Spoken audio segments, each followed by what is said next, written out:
Hey, hey, hey. Welcome, welcome, welcome. Let's see. Ray Allen. He was here at 5:48 MTGV, 6:08 p.m. Nunu. She's in the house. She in the building. She in the building. We will be having John Q. He's coming through. We have a couple of different creators, MTGTV. She will be coming through. So we got a lot. Yes, we are back, Nene. Welcome. We are back. Just FYI to the mods. Any type of disrespect to you guys and myself or any of the guests on the panel that we have tonight, block, hide user from channel permanently. Okay, no timing out. Because we do get, hey Renegade, we do get a lot of, for some reason lately, I've seen it everywhere, trolls. So, yes, no timing out. They disrespect y'all or myself. Get them out of here. Get them out of here. Okay? Let me text John. I hope everybody had a good day. Oh, yeah, let me drop the link. Duh.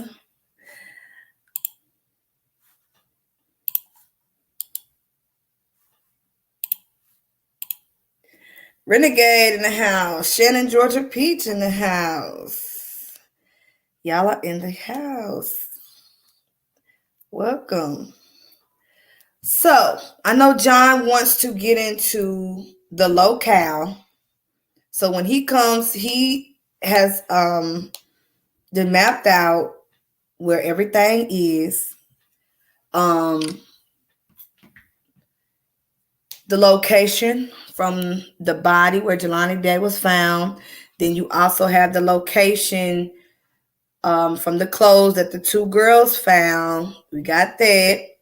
There we go. He in the house. That has no audio. Is it just me? Do y'all hear me? Hey, John.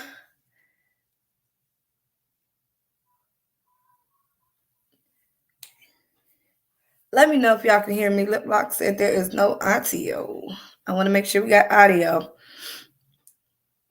I got to make sure we have audio. Oh, yes. I'm almost to the house. Okay. Whenever you're ready, let me know. I will drop the link for you. Let's see. Okay, everybody else can hear me. All right, let's get John Q. Ba-boom. Boom. We are here. How you doing? I am great. How are you? I am good. I am good. Just parked the car outside, so. Yes, you pulled up, ready. Yeah, it's time to pull up. How's everybody doing in the chat? Looks like they are ready, loud and clear. Yes, they hear us, so we got good sound. We are ready to go.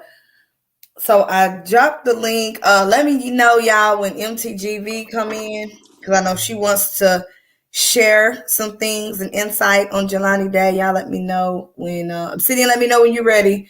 I'll drop the link so you can come share interesting things that you may want to discuss on the Jelani Day case. So what happened to Jelani Day, y'all? What happened? Yeah, tell us. That background photo. Thank you. Y'all, the new background is from the real Obsidian. Great artwork, very creative. Solid. She did beautiful. Oh yeah, it is solid. I like it. I love it. I'm so in love with it. Okay, so where do you want to start? Do you want me to did you get a chance to do the map? Any place you would like to begin, and we can go from there. Any specific place you'd like to start? I'll just follow your lead, and then we'll go from there. Okay. We Yeah. can start with, it's nothing else. It's good to start the beginning, the location, the distance. So we'll start with you. We'll We'll start with start. you. We'll start with me. Yes, we'll start with Oh, you you. just To throw guard this on me. you. Yeah, I'm on your channel. I'm a guest here. No, I'm only kidding. I'm only kidding. Oh my goodness. How's everybody doing? Oh, we got some people up in here. Yes, My they are coming goodness. through. Jolene, hey. Lip lock. Shannon. Yeah, Nene knows. You got Randy, the Renegade Patriot, up in here. You got Yep. Shannon, Georgia Peach, Miss Yep. Liplock No Mo. We have Obsidian. New. We got MTGB Nunu. came at 6:08, so she'll be back. But she must have hit the reminder. She came in. She said so. She said she's gonna hit the reminder. Okay. All right. Mm. You got Mom for Life, Jolene, Yes. K.A. KA. Lindsay, Jastar. All right. We got some solid moderators in here too. Awesome. I Awesome. always love to say hello. That's just a force of habit. I Oh read yes. people in the beginning. I warm the room up a little bit. Yes, that's what I was doing at the beginning. I was calling everybody name. They beat me in here. J Star, welcome. Y'all coming through. Y'all are coming through. So, what happened to Jelani Day? Yeah, so that's a question for the chat. Yes. What happened? Yes, bring us up to speed. In Sherry's opinion, how are you? Oh, hey, Sherry. Yeah, in Sherry's opinion. Nene knows. Hey, I'm called Shanae. Shanae in the house. Shanae. So we have a 25-year-old that went missing on August 24th. Ah, looking lovely. Thank you. And this was in what, Bloomington, Yes, Bloomington, Illinois. Illinois. And he went missing August 24th. Correct. And the next thing we know, that a body was washed up sometime shortly thereafter under a bridge in Illinois. And they had deemed it Jelani Day. Face down in water, right? Face down in the water. Yeah. And desecrated to a point to where he was absolutely unrecognizable until the coroner did an autopsy and mentioned in his autopsy that there were some things that caught our attention very, very quick. Mm-hmm. However, Jelani's mother, Carmen Day, Mm-hmm. um, she does protest regarding that autopsy because she was given a hard time just trying to find out what the facts were in this case. Now, me, I'm just coming on board to give any assistance and contribution to Miss Queen in her case coverage. And that's why whatever you've been able to cover with your audience, Miss Queen, we can, I guess, start from your point of view as to what you'd like your audience to know, and then we can begin to get into, I guess, some things concerning location, pictures, news reports, anything you'd like to share, just to open up the the topic for tonight. All right. So he was found September 4th. 11 days later, face down in the water. Okay. Now, I just noticed someone said organs was missing. Now, we've already discussed that the organs wasn't missing before he was found. They was missing Q. Okay. Love you. Um, Hey, how you doing? we Miss noticed. Q in the house. Yes, she's in the house.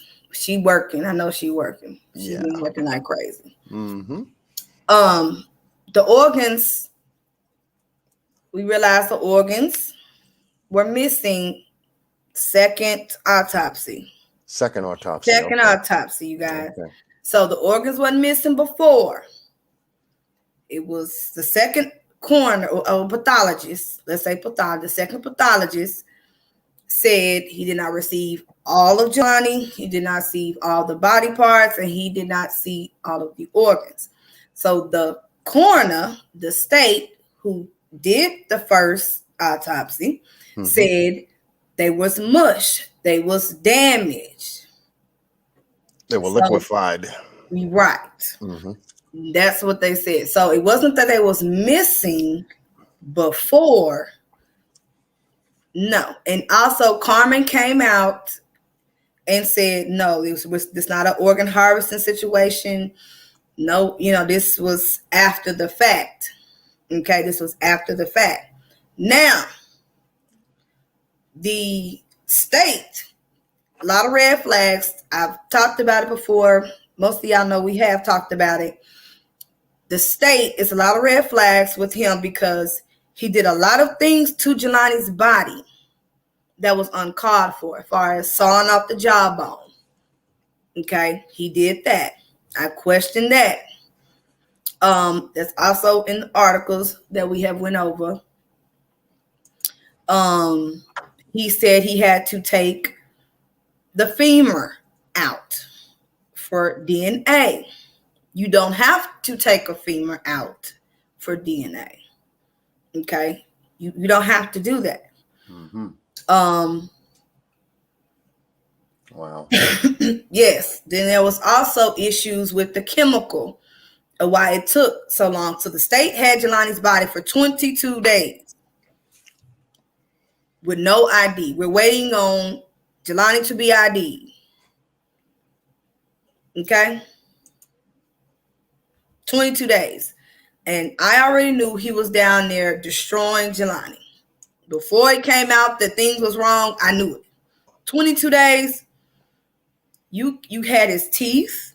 You could identify them by dental, but you chose to string us along, say we didn't have the chemical agents to do DNA, yada, yada, yada. Then finally, we found out, boom, it's Jelani Day. And they said they identified him by dental and dental DNA. record, right. Mm-hmm. So finally, we get that. So the mother, as she should, sent him to get another autopsy done because she didn't trust the first autopsy. It no, wasn't really enough information for her to really understand what happened to Jelani when he went as she missing should. and why they didn't notify her sooner. And it was just a lot of the normal mess around a suspicious death. Right. And how they tried to play that off and try to convince her that they did everything that they could to work on the case, try to expedite certain things, and where we get to nearly a month later. Right. And he was very rude to Carmen. Yes. So we have to go back into time and to begin to put the story together for you. And so tonight we're going to attempt to begin to build the timeline, begin to find out where Jelani went the morning he went missing, what he was supposed to do, Mm-hmm. and then the point where he goes missing. And I know that a lot of you have been following the case. So I'm just becoming abreast at this case because I'm also working the Daniel Robinson case. For most of you that know me from my channel, I'm working his case. So this is going to be interesting for me because I'm taking a first look at a lot of different things for the very first time.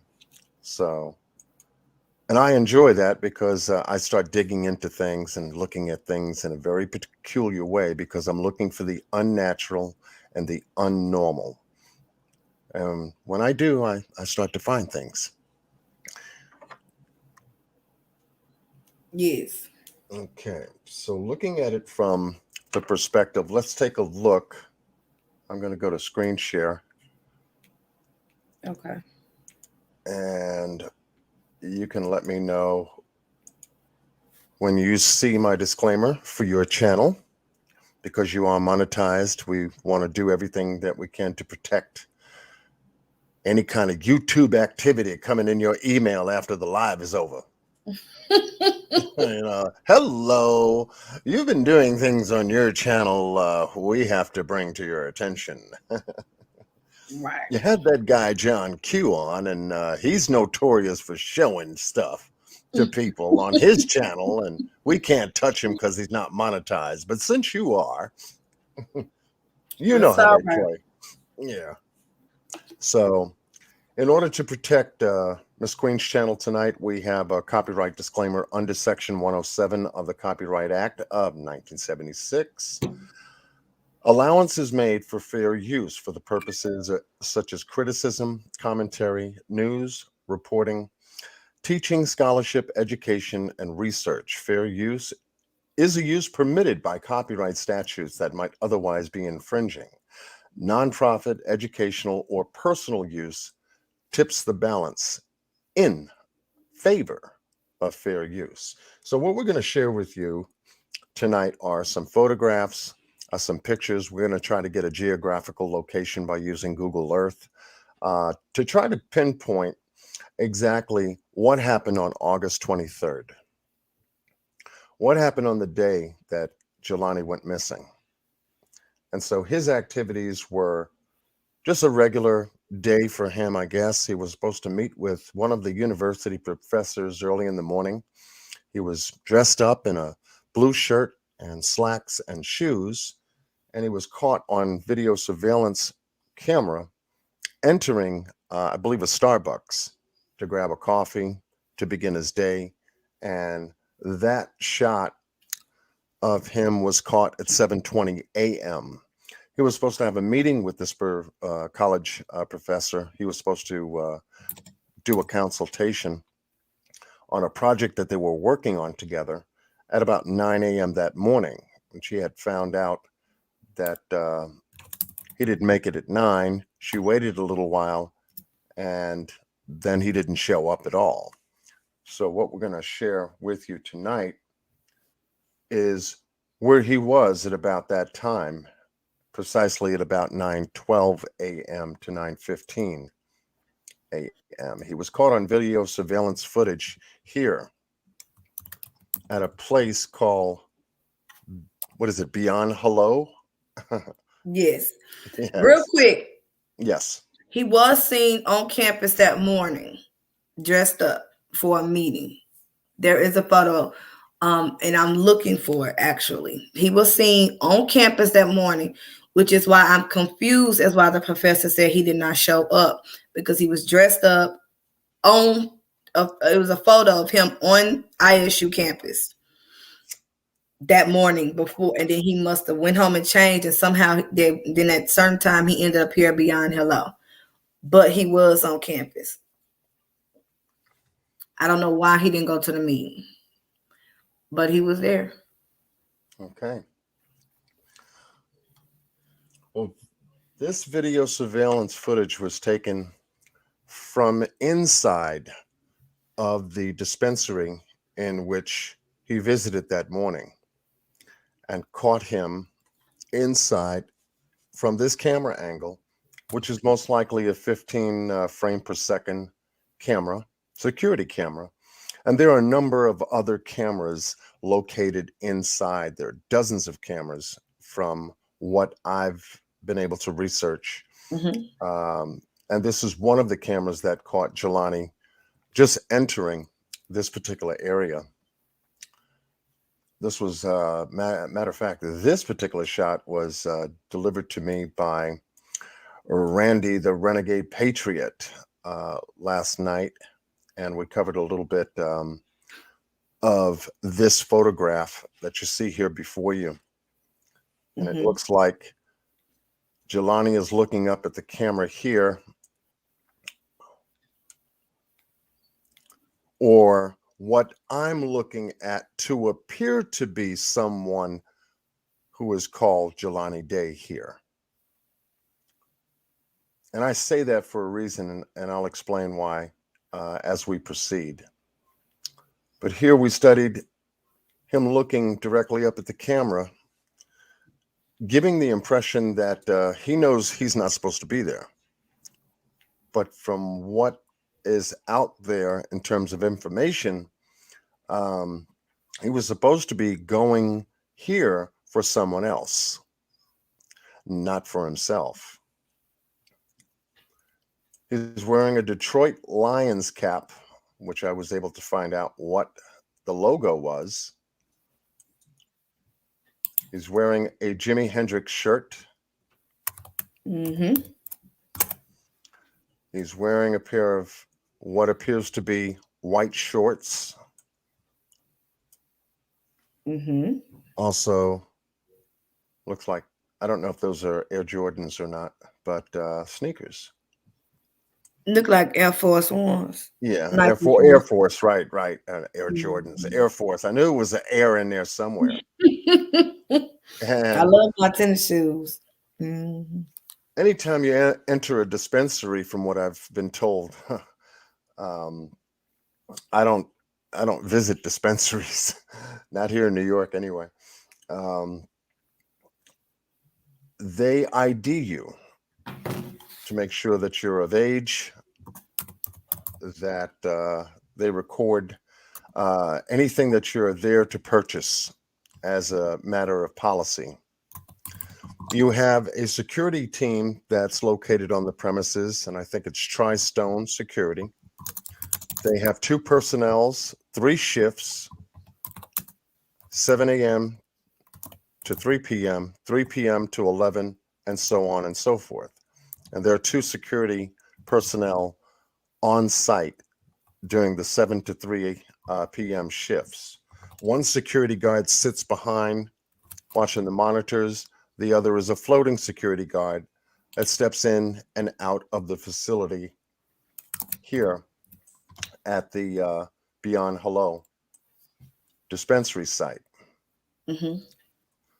I believe one of the security officers that was on present that morning from the 7 a.m. to 3 p.m. shift was a gentleman by the name of Noah Nelson. And he was able to ID a person who appears to be Jelani Day, entered about 9:12 to 9:15 a.m. that morning Mhm. on security camera.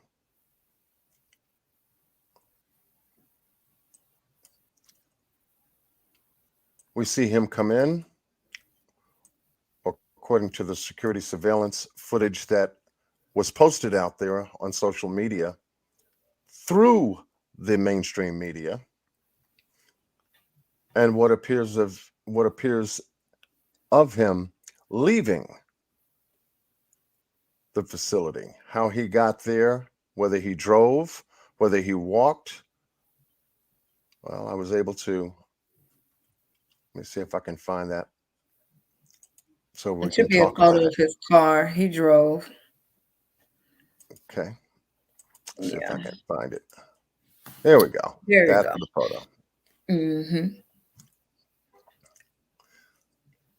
I was able to do a little homework before I went to bed.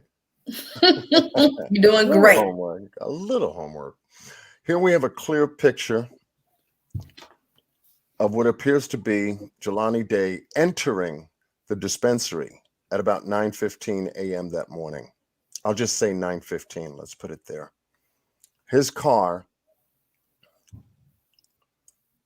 is way over here in the back, parked.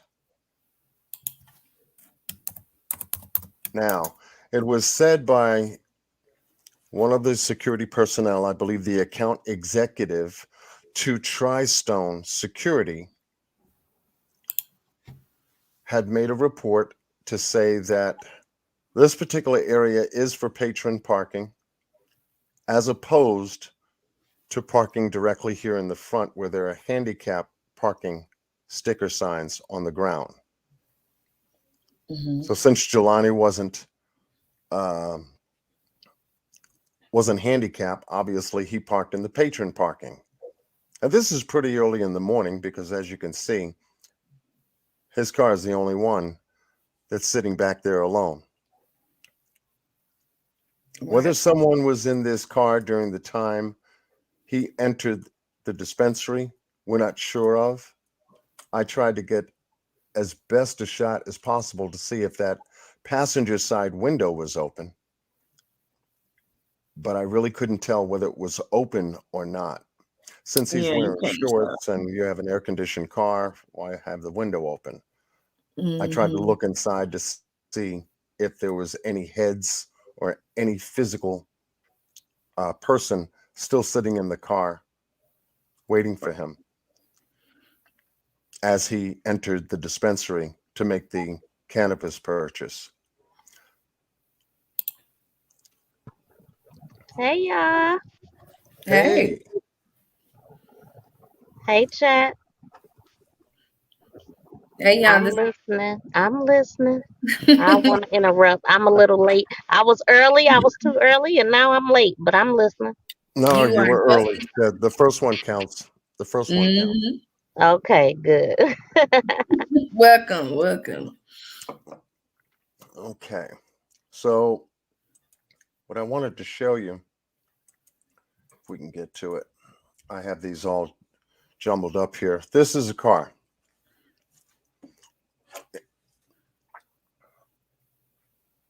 As you can see, it has tinted windows on the side here, almost as dark as night. So to tell if anybody was in the car would be very, very hard Mm-hmm. indeed Very to see hard. through those windows, Exactly. as you can see. This is a four-door sedan, looks like a convertible top. In other words, the top can fold back and turn into a convertible. It's a beautiful car, too. It is. It is.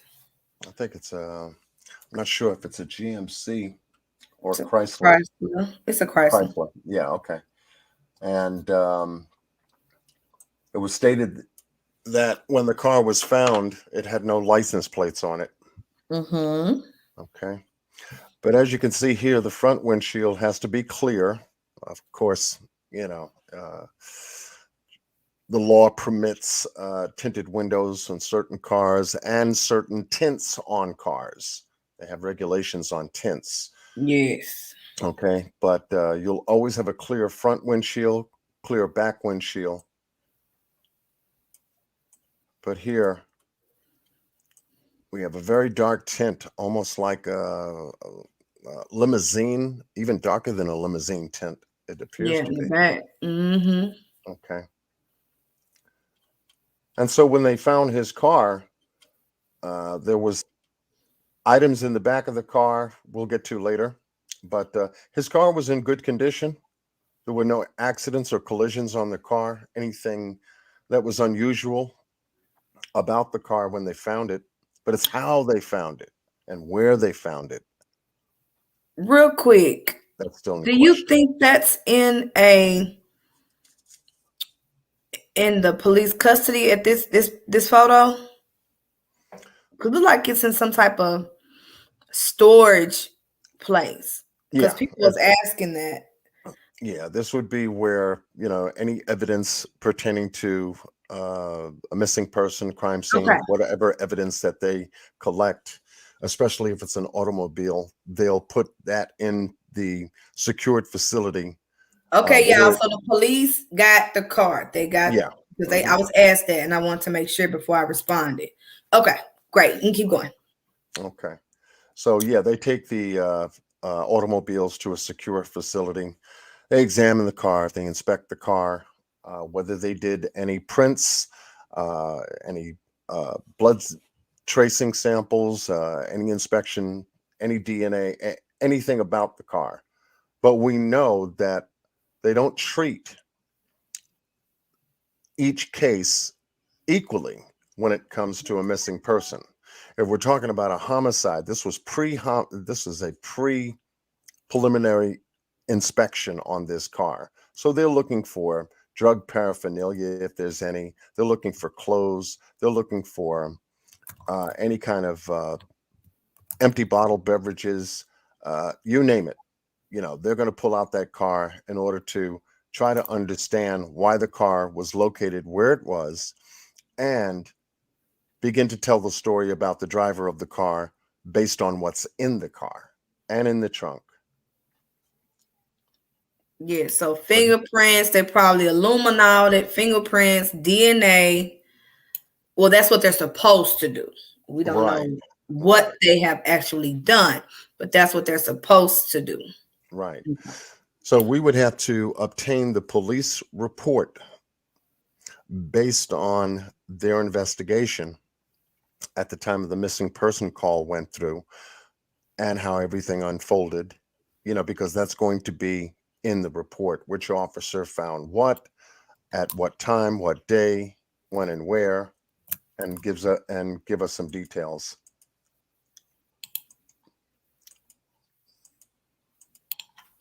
I want to try to get to this particular picture here. Now, what interests me is that I began with Jelani in the parking lot coming towards the dispensary. And what was very interesting to find is this particular item right here. I was just about to say something about that. Me too. That door propped open. Mm. Right. You have to ask yourself why that door is open, It goes back. especially Go ahead. especially when it's supposed to be a secured, locked facility where they have to buzz you in from a interior security um, device that releases that door. Every time the door is open, it's recorded. Every time the door closes, it's recorded. Security surveillance footage records who enters and who leaves. So when we're dealing with a dispensary, CBD shop that is lawfully operating in an area, the utmost importance of having this particular business here is security. There are exterior cameras as well as interior cameras. And that's why I have an issue with the security, Tri-Stone Mm, Security. right, Because when they did come out on a channel and they spoke, they Brandon spoke about how he would have to keep telling the security guard stop propping the door open. That is a right. security issue. Yes, it is. You have people's items in this store. Anybody could run in, knock you upside the head, run out. You can't do that. He said he would repeatedly tell them, but they would still prop the door and things like that. So Right. that's a red flag. Oh, it's a big red flag Hmm. because you have to ask yourself the question why they have that door propped open at 9:15 a.m. in the morning, and you have one individual getting ready to step into the dispensary, and this individual they capture on video surveillance footage which they say is Jelani Day. Mm. It's only been reported that this is Jelani Day. However, nothing confirms that yet. Mm-hmm. His We have, mom never denied it. excuse me? His mother never denied that that was him. She said that that was him. Oh, okay. I Okay. Well, mean, in going that in, still, I'll in catch the up with still you. photo. Okay. Well, yeah, since the she said still that, photo, not the one of him coming out. Yeah, not the one him coming out, but the yes, okay. that one right there to the right. Mm-hmm. Okay. Thank you. That's good. That's good. If she's positive, gave positive ID that this is Jelani, then I don't have to sit here and think it is someone else or it's allegedly who the media and the police department is stating that it is. So if she confirmed that this is Jelani, then I'll go ahead and say, okay, since she pushed her button on it, that's good. So it does put him here at 9:15 a.m. that morning.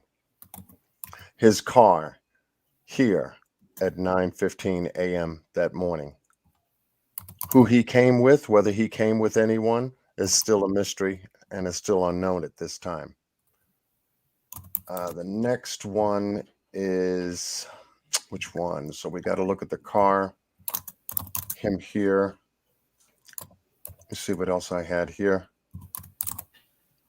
Are there any questions about this particular photo of Jelani walking into the dispensary from the chat before I move on?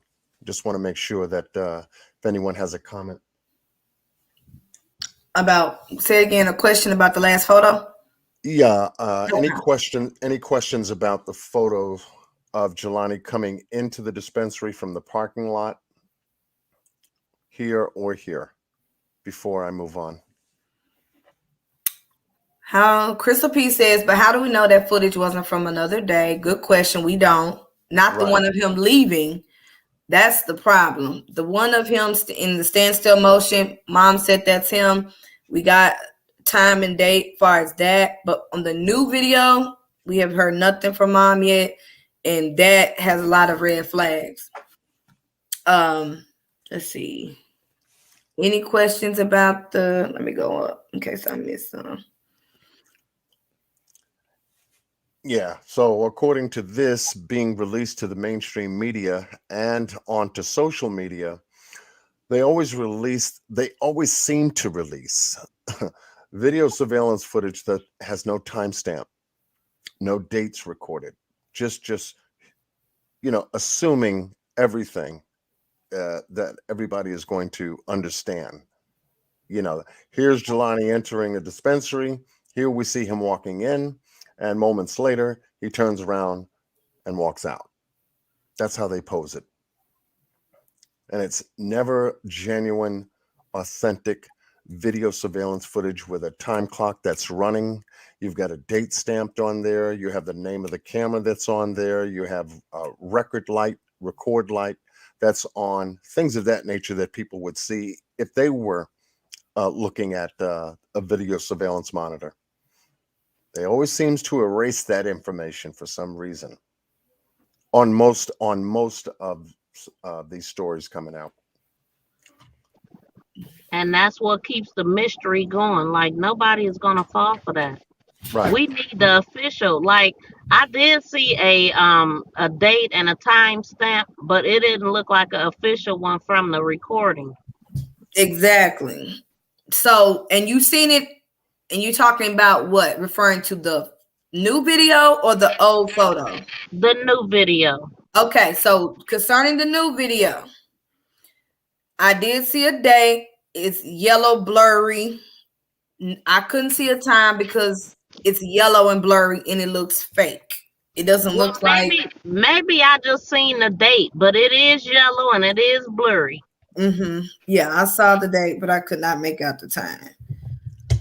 For anybody that's confused, on the video of him leaving, that's the no time situation. Right. No time. Here it's noted that Jelani's clothing on the 24th at 9:12 a.m. So we do have a proper timestamp here. And then note the clothing was located in his vehicle on August 26th. Mm-hmm. The clothing we see here Mm-hmm. was in his vehicle on the 26th. Keep that in mind. That is very important information right there. Let's see. I So we do have have, a question. yes, Queen, do you remember Carmen saying that what clothes did they find, those girls? It was supposed to be, because she was saying it was pieces of this, like maybe a shirt and some socks that he got on may have been in the truck. But like his shorts and the other pieces was found a mile and a half away from his body. I But remember her yeah, saying that at first when they showed her the clothes that were found, she said that they wasn't his, but she said then she went and looked at a video mm-hmm, and they were in fact his clothes. So I mm-hmm. don't know if it was this or the still footage of him with the blue shirt and the black pants, the button up shirt, and then this picture. I don't know which picture she was referring to. mm-hmm, Yeah, she wasn't really clear. She was just like pieces, like shirt this place, socks in this place, his shorts was in this place. She didn't say what color. She didn't go into that detail right, that we right. needed.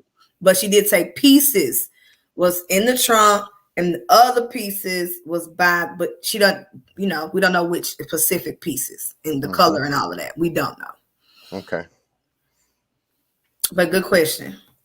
very good question. Because his clothing is going to play a very important part Mm-hmm. of what happened to him.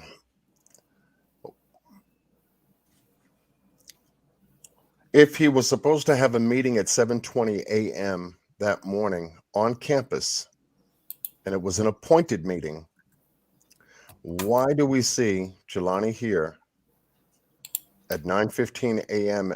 at a cannabis dispensary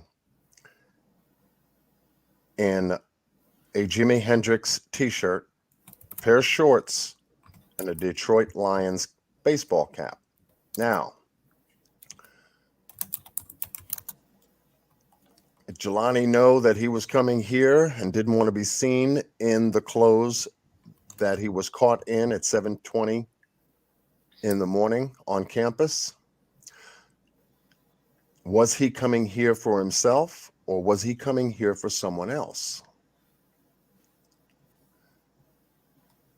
Did he change someplace and wanted to come to this dispensary incognito, so to speak, so he would not be recognized or seen?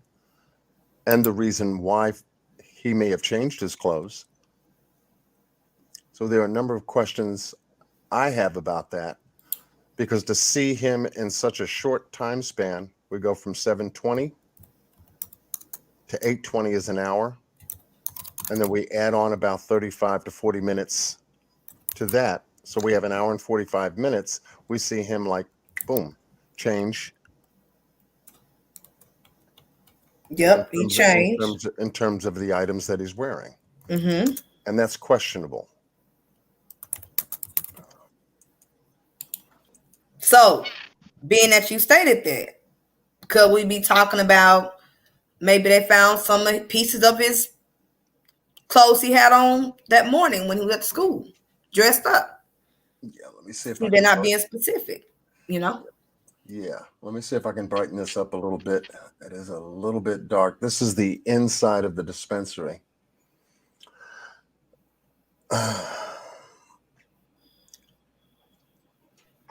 I don't believe he went home and changed either. I mean, if he did change, he would have had us change of clothes in the car.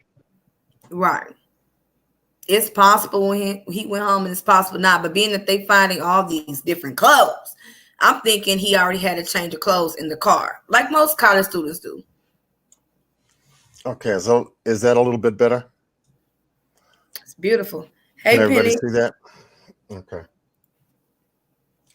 All right, so inside the dispensary here is what we didn't see when we saw Jelani. And this is how far and deep from this point here to the left is the actual walkway Jelani took. As we can see, the chairs are not here. The plants are not here. From the photograph that we just got finished taking a look at, but he was alongside here in this particular area. The woman he met who came out to ID him came from this location here or from a doorway to check his ID. There should be a security camera right here Mm-hmm. at this particular area here. One of them. That's up in the hub, just above the area where we saw Jelani standing. Well, one thing I remember Brandon Monaco saying is that is cameras over every register Yeah, on every corner of the building, and there's another yeah. one here. And this is a dome. Could be another one here up against the wall here, doing a frontal of the store. There's another one here to the right of it, pointing directly down. I'd love to have that footage.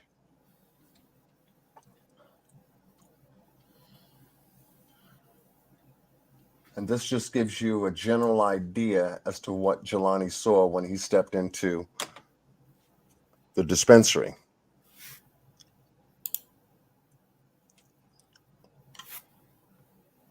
So the security personnel that was working that morning sits behind, most likely, well, this is a side door. We don't know where that goes to, whether it goes to the security area or not, or it goes to a flight of stairs that goes up. Thank y'all for answering questions for people that in the chat. Thank y'all. So it looks like we have an opening here or another door. Yeah, this is a doorway here. Most likely it goes to the back where security might be.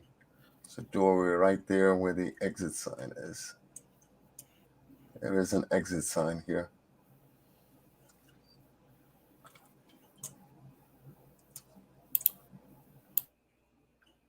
Have two stations here.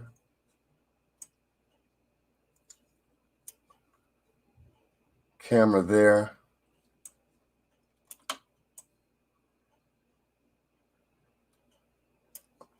Looks like a flip lid table here,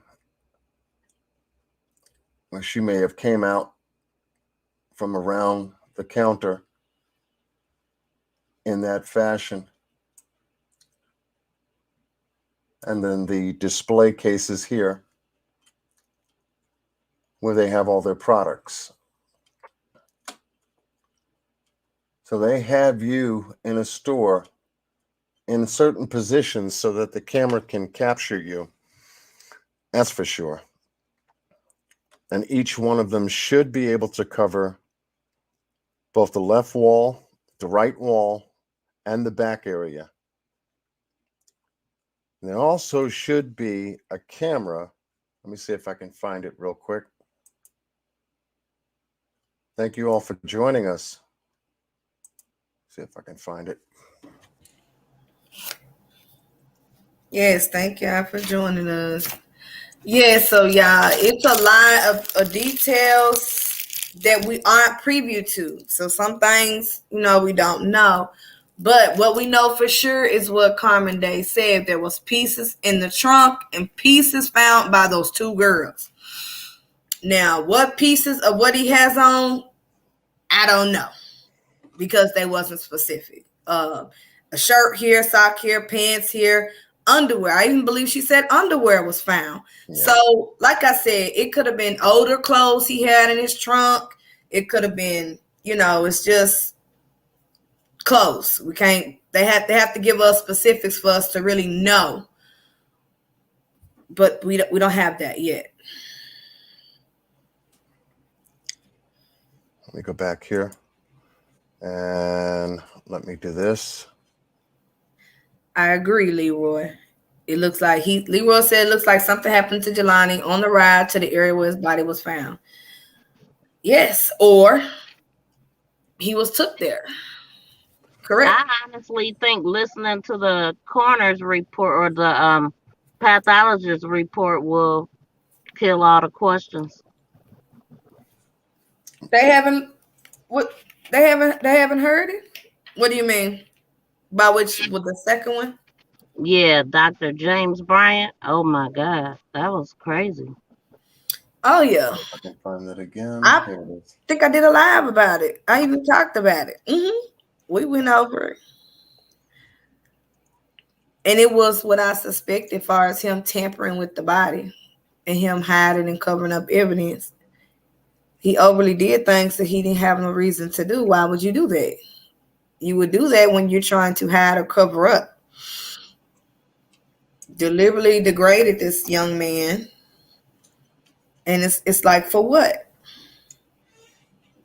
For what? That's, for who? Mm-hmm.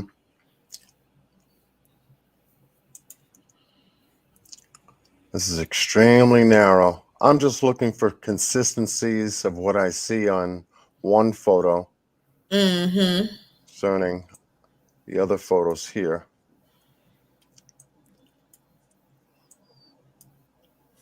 Yep, and it was hot because it was August. You got the door propped open. Security breach. I mean, you would think you would have the air on. If you want to keep the air in. It's hot in August in Illinois. Oh yeah, it's very hot up there. Indeed, it is. Let's see if we can take a look at some other photos here. So that gives you an idea of what the interior is from what I was able to find so far. This is the photo you sent me. And we did a little cleanup back there regarding something being under Jelani's shirt in the back. It was kind of funny. But there could be shadow purchase. How do they say? Of shadow propping. Could be a number of different things because when he left the store, didn't appear that there was anything that he was hiding behind him. Let me see if I can find that. There we go. No, look like he had some in his back right pocket. Yeah. Should be something here. Looks like there's something here. Don't know if it's his phone because he does have I think an Apple iPhone. Correct. He does. I think he has a 12. Yeah, one of the updated editions. Here we have Carmen Day and Jelani Day together. And mom and son look, oh my goodness. Just a light down there. Just a light. Just a light. More Same so smile and everything. Yes. That's a twin. Yeah, now the thing that bothered me a bit is, let me see if I can get I said the same thing. They are twins. Yeah, definitely. Let me see if I can get, there you go. Let's get out of there. Okay. Let me bring up another photograph. Let's bring up our infamous photograph. And the thing that bothers me about this particular picture here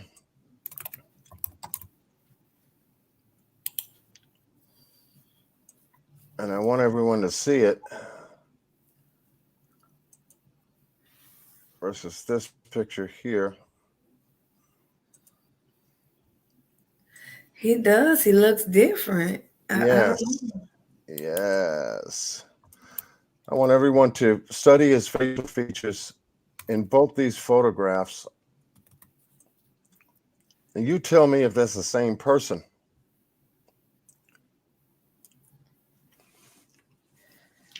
Mom has, Very according to different. what I found out tonight, Mom has, from what Miss Queen had stated to me, that, or Miss V, that Mom has identified Jelani to be in this photo here to the left.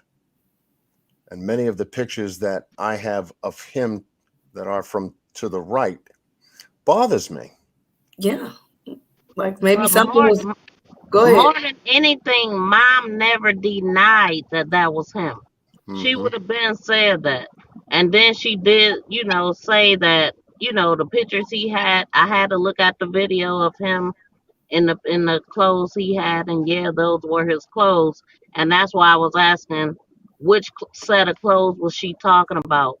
I'm thinking she talking about those because she was like, I remember hearing her in one video like, what did he have on? Basically, like that's not how he normally would dress. Seem like to me is what I heard.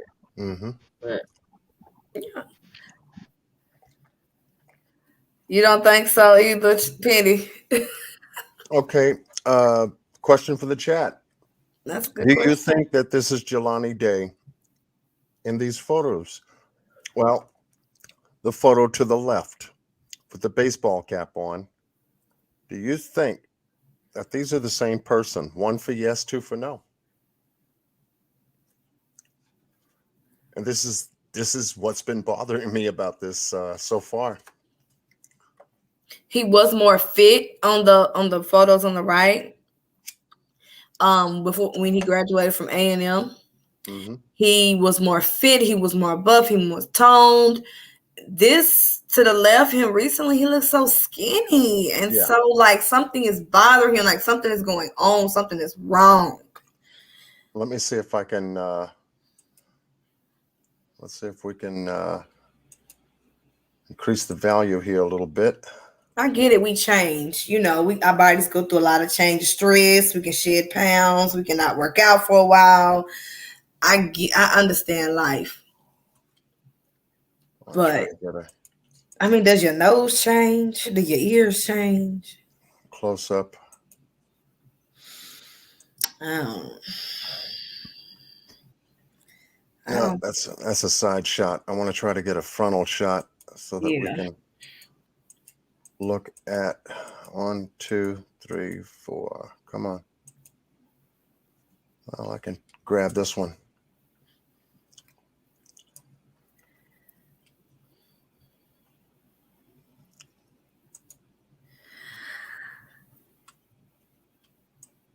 MTG. Sun Goddess said that the mom confirmed though. she never denied it, and Never she denied it. did refer to a video of him and saying that she had to look at the video to confirm his clothes. So, Yeah, because they wouldn't let her see him at all. as verbal as she's been, she Yeah. would have said that.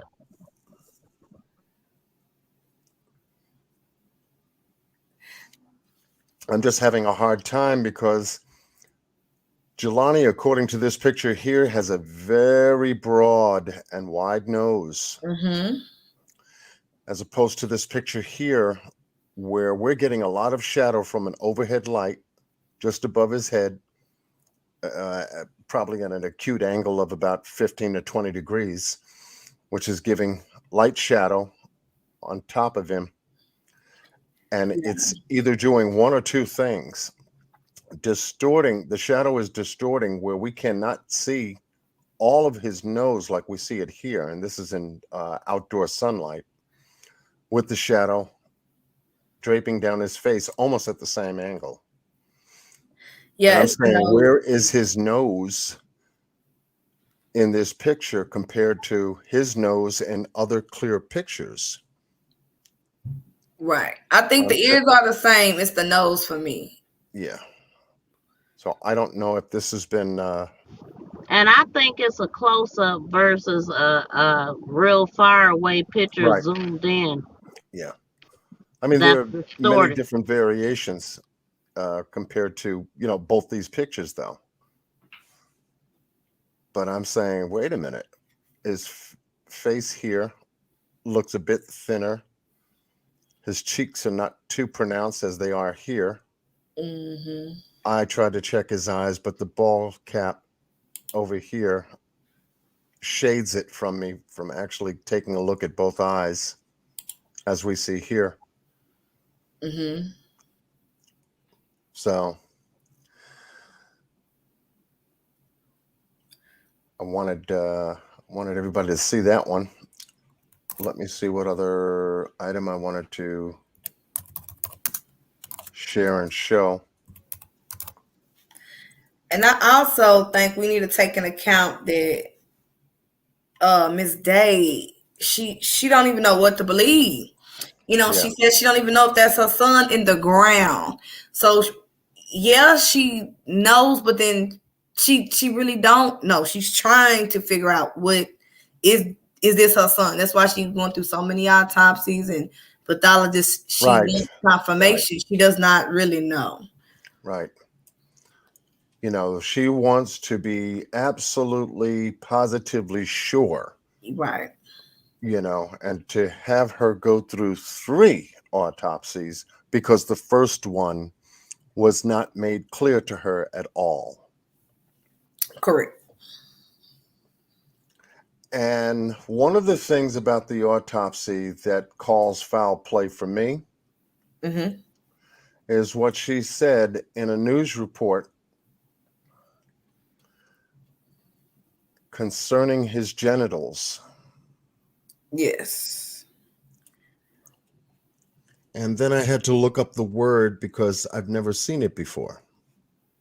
And the word that was used by the coroner who did the first autopsy, no, I think it was the second autopsy, stated that the genital area was flayed.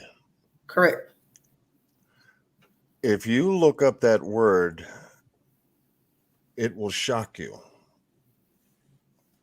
Because the word flayed, let me look it up, means to strip the skin off of the body.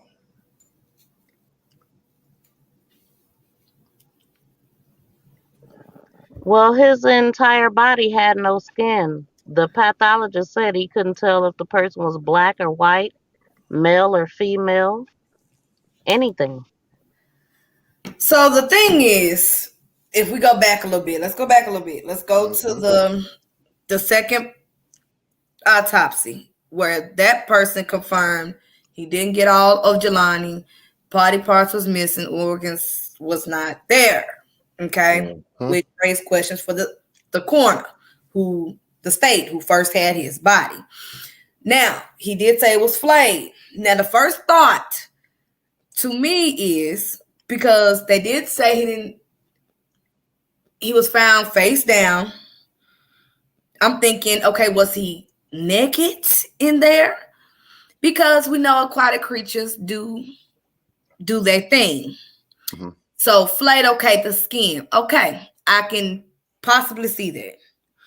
But when the second coroner, when he came and he did a Rainbow Coalition interview on Facebook that I also talked about, he said he could not tell whether it was a man or a woman. That's more than flayed. That's completely gone. Yeah. You should be able to see testicles, something, but completely gone. You don't know if it's a man or a woman. That's a problem. That's more than flayed to me. Yeah. That's where I'm stuck at. Yeah, that's what I said. It was missing. And then he said it was organs and stuff. It was pieces missing. Like, I mean, you take out a whole femur bone to get DNA. I know on a person alive, you can take a needle and draw DNA from their hip. but they took a whole bone out. Like, I'm like, I mean, he said, I'm not even sure if it was Jelani or not. He said the body came with no toe tag. It Yes, didn't. The body bag itself had a tag on it. That was it. that was it. This was a post. It's a personal service announcement from my children. I believe this is directly on Carmen's Facebook. So first, we just want to express our thanks for the continuous support from everyone. We know a lot of you have been reaching out, and if we haven't read or responded yet, we will. Just give us some time. Secondly, we know the majority of you have read the accurate Sun-Times article, seen other posts about our brother's body, and also been reading our mother's post.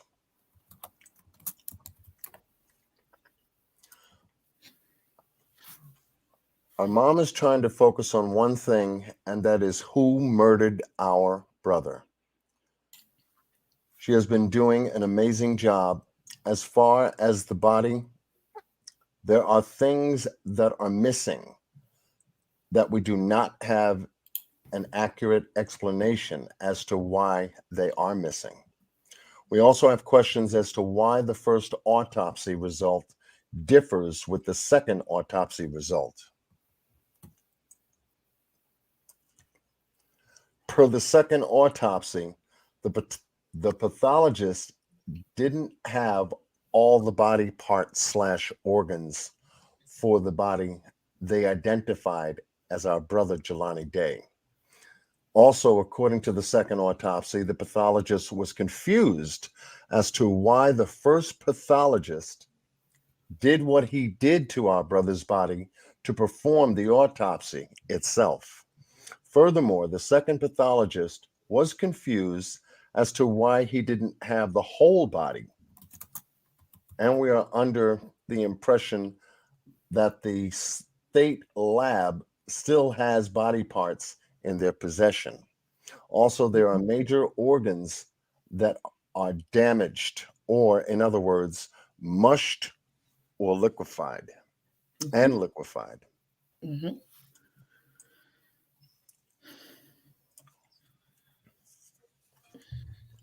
We are not taking organ harvesting off the table, but still, our mother's wishes are not to make organ harvesting the main focus.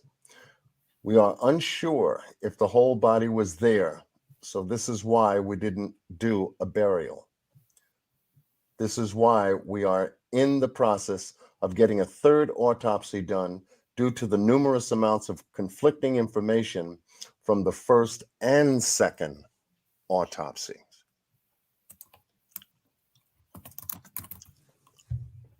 They've been keeping us in the dark, and we, the family, have been working to get answers.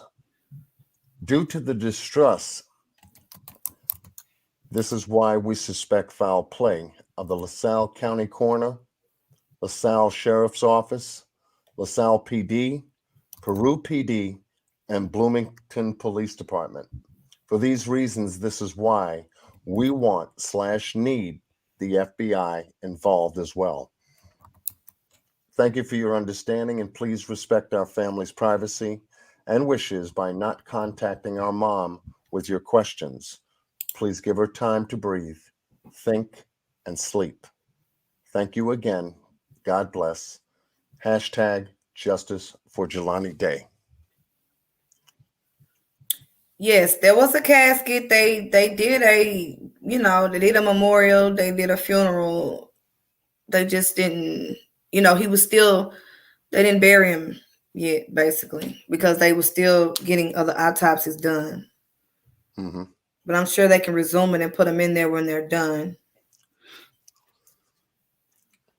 Now, this is part of the area I was only able to get as close as I could to find the predominant area where his body was found.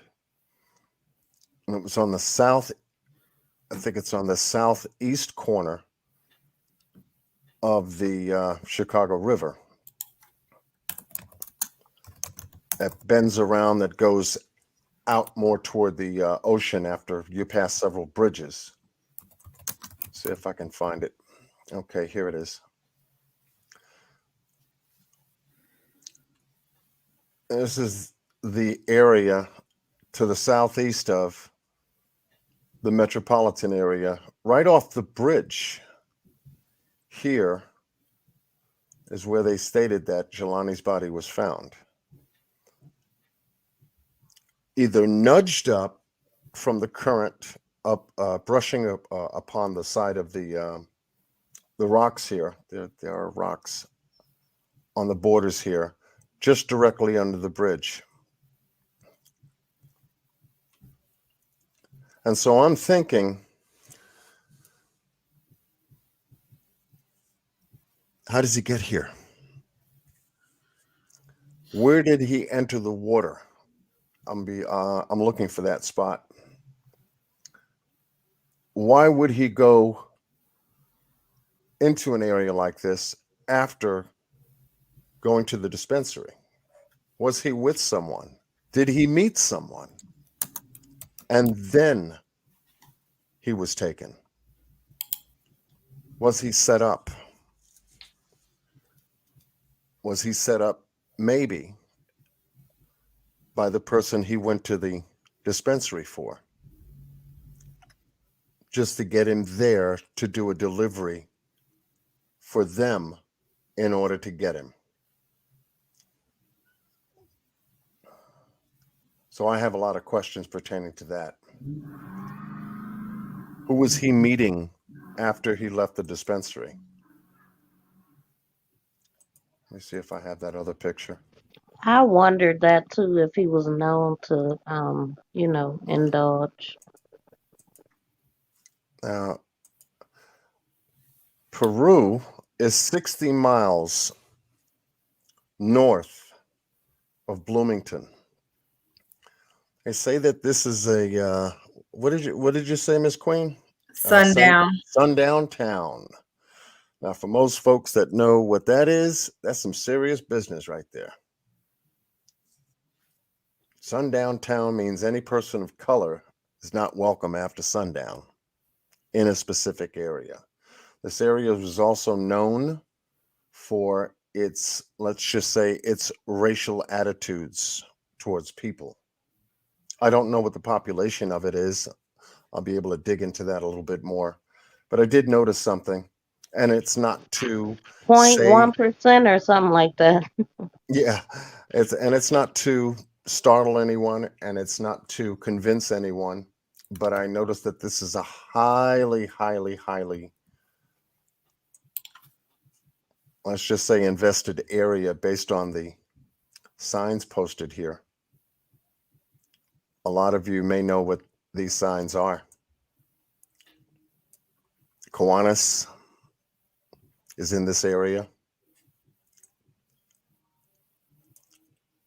We have the Lions that invest in this area. We have the Rotary Club that's in this area. I really can't make out what this one is yet. But you have, let's just say, groups of folks that are associated with this area. Usually they are investors who invest highly in taking care of their area.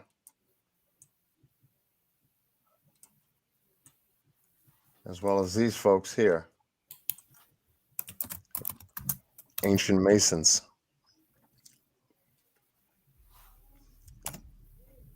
Just to give you a little bit of an idea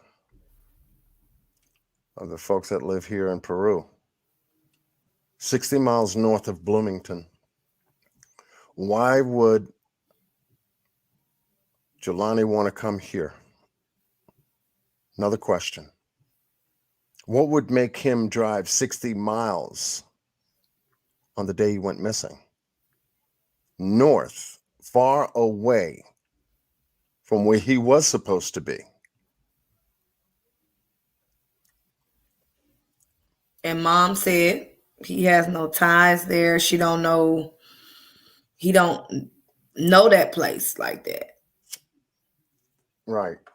There's no family members there. As far as she knows, that he has no friends there. He had really no business there. They used to speak on the phone frequently. Mm-hmm. He would have told her or gave her information from a conversation saying that he was going to go to Peru. He's got friends in Peru. She never heard of the name.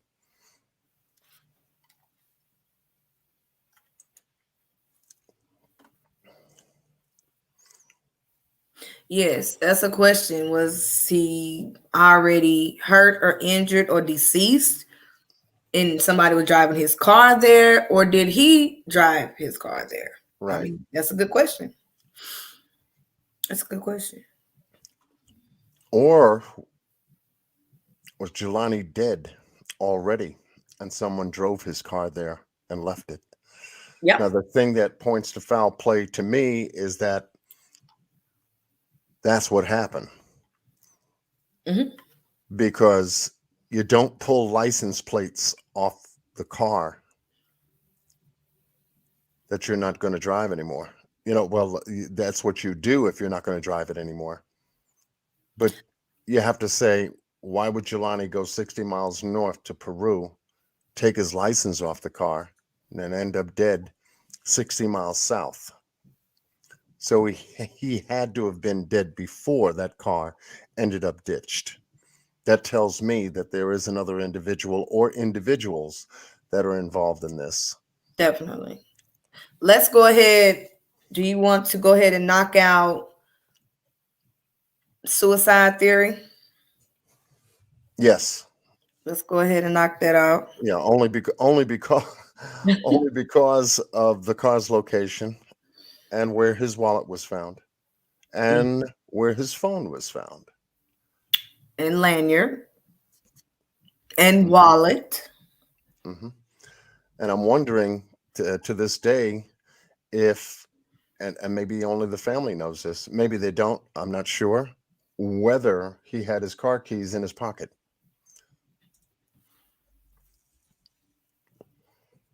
There's nothing about car keys. Oh yeah, I think they were missing too. The keys still haven't been found. Mm-hmm. They found the phone. It was just on the interstate. Keys have not been found yet, and the license plate has not been found yet. That's possible, Penny. He could have been involved with a white girl that could have lived there. Very possible. Mm-hmm. Now we get into what I like to call as a jungle fever story. Is it possible that from the university, Jelani Day was seeing someone or associating with someone, or maybe two, or maybe three females at the university? Well, they're saying the professor. Mm-hmm. Well, the name Olivia pops up in this story, and that sounds like a female to me. She's identified as a white female. The name Abby is a female, and she is also a white female. Mm-hmm. These are two names that are starting to come up out of this story. I believe there was a photograph taken of Jelani, which I don't have, of him taking a picture with him kneeling down. You want And me there to send were it to a you? number. Oh, you got it? I got all his photos. Oh, let's go to work. Let's go to work. Let's go to work. Let's Send it, go. send it, send it, send it. Yes, let's do that. We can do this. Okay. So you do have the picture I am thinking of. But this is the bridge. With all the ladies sitting down? Yes. Yes. Yes. Mm-hmm. Email it to you now. This is the bridge, the South End Bridge, where his body was perched I think it was either north or south, depending on how the current comes down this river here. I don't have that information as to how the river flows in this general area. It's sent to you. Okay, I'll grab it in a second. Okay. Let me go back to that overhead shot, and then we'll get to that area right here. So the general flow of the river, depending on where he entered, could have taken his body even from a further distance. So how he got in here is one of my main questions. Where his body ended up. Then the bridge being here, could have been there. Could there be an off ramp close by where this is not really populated by anything, any businesses or anything? It looks more like an open park area, give or take. But this is isolated area, right where his body was found. Was he taken here and then dumped? And then that person took the bridge back into the metropolitan area to go north to Peru, 60 miles from Bloomington, to dump the car? Was this a drop-off point? I've just got so many questions about this. Let's find If I out think like a criminal and I'm a killer, yes, I'm going to. If for one, it seems like multiple people are involved, but I'm going to be with that other killer, and I'm going to look. You drop these things, you take them, you spread them. I'm gonna spread them. We need to drop the car somewhere. I don't want him found. I don't want him found. I don't want his car found. I'm gonna take the license plates off. I'm gonna get rid of that somewhere else. I'm gonna take the keys. I'm gonna get rid of that. I'm gonna drop off the cars in the cut in the woods somewhere where can't nobody find it. I'm going to take off, make him strip, take off his clothes if he's already deceased. So I know the river is gonna do away with you. And hoping you don't get found for a long time, there will be nothing left. If you're thinking like a killer. That's what I would do. Now, his car was found near the Illinois Valley YMCA area. This is a dense area. There's a wooded area where his car was found in this location here. So let me see if I can come out of here for a second and go to Google Earth. Let's start doing some mapping.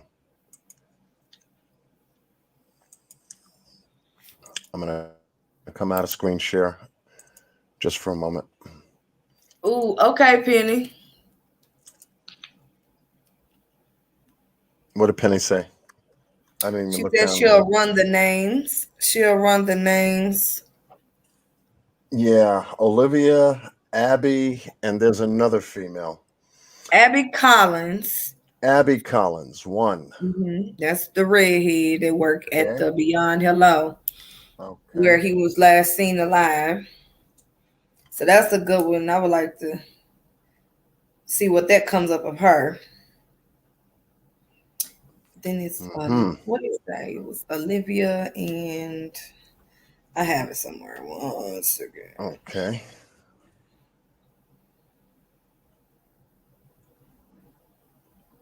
Okay, I want to make sure I don't lose the StreamYard here. And let me go ahead and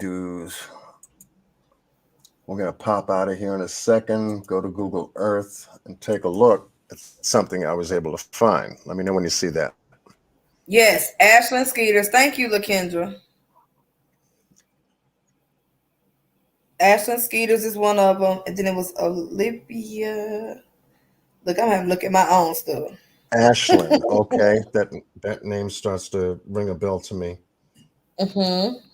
Okay, so if you can see this on the screen share.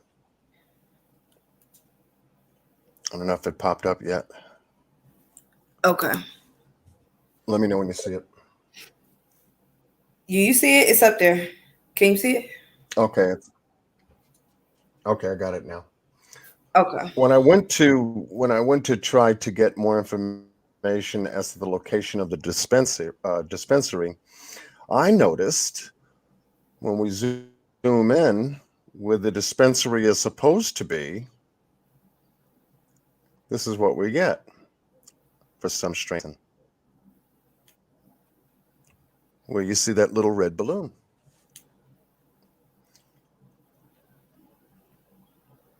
It's not there. Olivia Turner. There you go. I'm sorry. I had to go through so many receipts. I'm sorry. I'm sorry.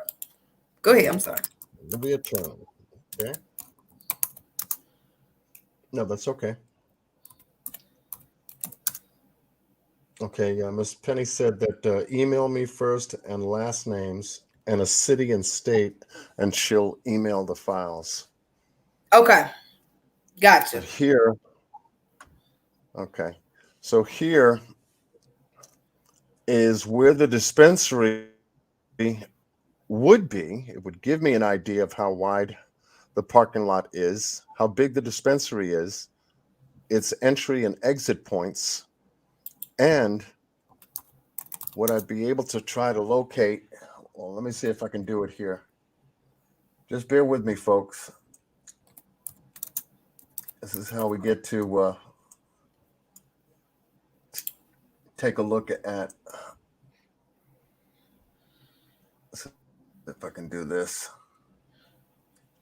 All right. Let's see where you at. I see what's my someone. That's what I want. 3D. 3D. Stop. Stop. This is where the dispensary is supposed to be. So now I am. There we go. Here we go. Let me see. And the distance We between got cameras. So it's two. It's two Where the dispensaries. lazy boy is, we've got an external camera here in the front. So that would be a camera. Yeah. Trying to see if there are any cameras back here.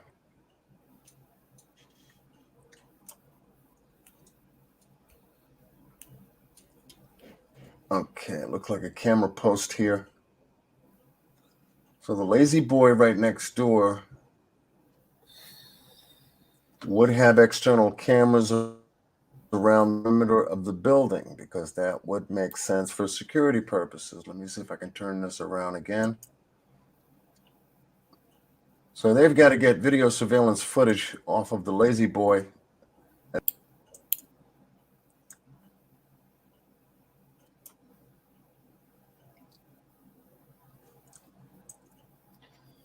Oh, these.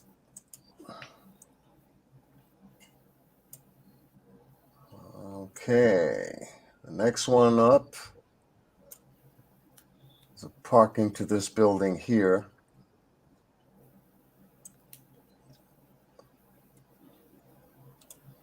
I gotta find, this is a FedEx office right here, open parking area. And we're gonna have some cameras here, folks. See Is that the one next to the and Target? then turn it. John? Yeah, I'm gonna see. We gotta check to see how many. We got one facility. What's that? Is that the one next to the Target and the because it's two. Okay, I'll make sure we at the right one. Because there's two Beyond Hellos. He went to the one further from his house, not the one close to his house. Yeah.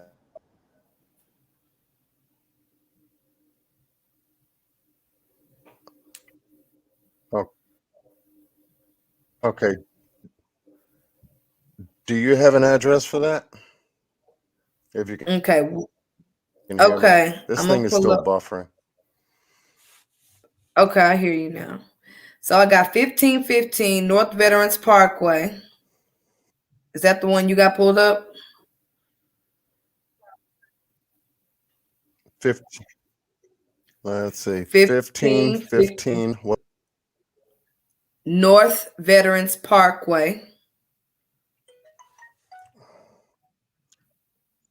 Okay, so let me pop that in. Okay. Bloomington, Illinois.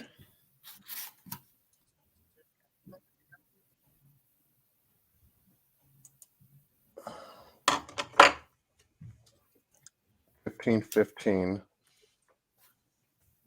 North Veterans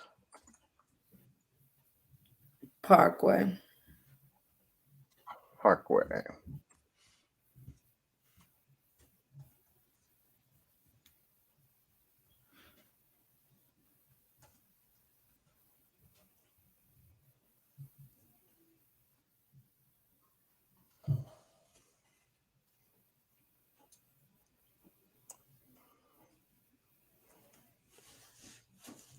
They got some bad reviews too. Interesting. Yeah, that's the location. Okay. Great. That is we're just looking at. Okay. Where that open where this grassy area is. They don't want us to see it. Now all of a sudden, I bet it was there before, but since it's now made public news, probably notified Google to blank this out. Very interesting, because they know people would go online and start searching for the area, because that's how they know we do our investigation. Start, just temporarily blocking that area from being seen, because they'll know they will come here and start looking for cameras and business facilities adjacent to the area. Let me take a look at this.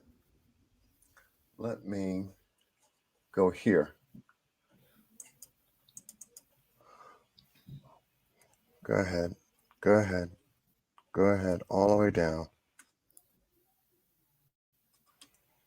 Someone asked, can someone do it?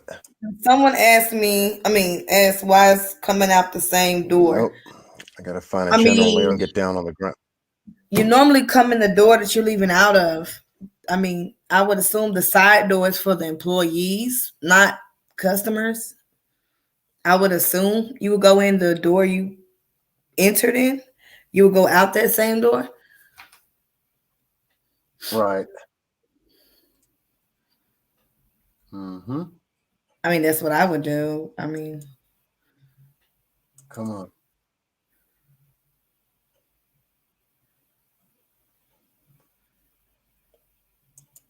Thank you, John. That's what I was saying. This one on the over here so we can. Won't let me do it.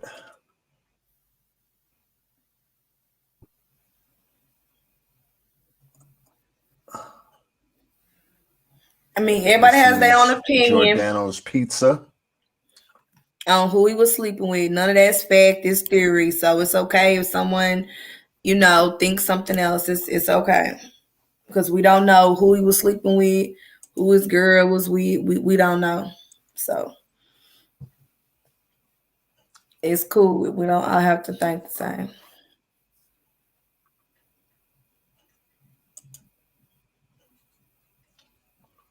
Clouds, porters, places. Oh, I want to see everything. Let's see if I can pull it up. Come on.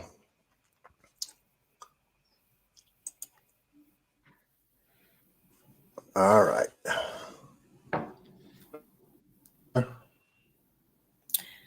They haven't released that yet, Penny. I think that's what's going to be the... Oh, go ahead. Cameras. You buffering a little bit. Can you hear me? Yeah, because okay. I'm at 85%. I have to wait until it stops. Yeah. Okay. Yeah.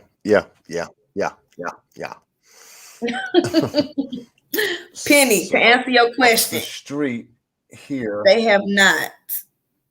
um released anything off his cell phone yet. We are waiting. We waiting for that. I think that'll be Right. very important. For, still doing forensics on his cell phone. Yes. Yeah, that I think the one of the major keys to knowing a lot about what happened is going to be on his cell. Yep. Who we met with, all of it. Okay. Yeah, who he was in communication with, who he was texting.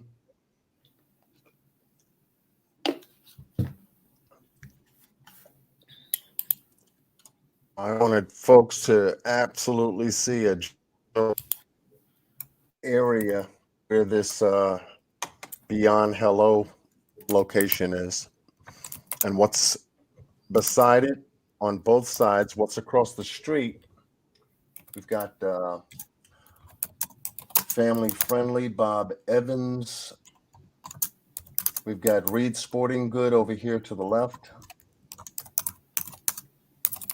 We've got North Veterans Parkway here. Midas over to the right. We've got the Lazy Boy Furniture Gallery to the. It's going to have cameras right side of the building.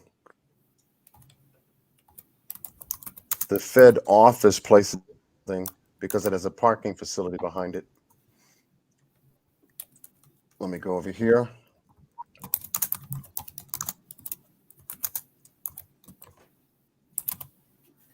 We've got Keaton's Place Dental Group of Bloomington. That's going to have cameras on the outside of the building here to the corner. That's going to direction because it has a access point for cars and trucks. Yes, you're in the right A spot. point there. Office printing point. The point in this. I believe. Yeah. So I believe that the best shot is going to be the Fed office and printing center is going to capture that parking lot where we see Jelani in the parking lot entering the dispensary.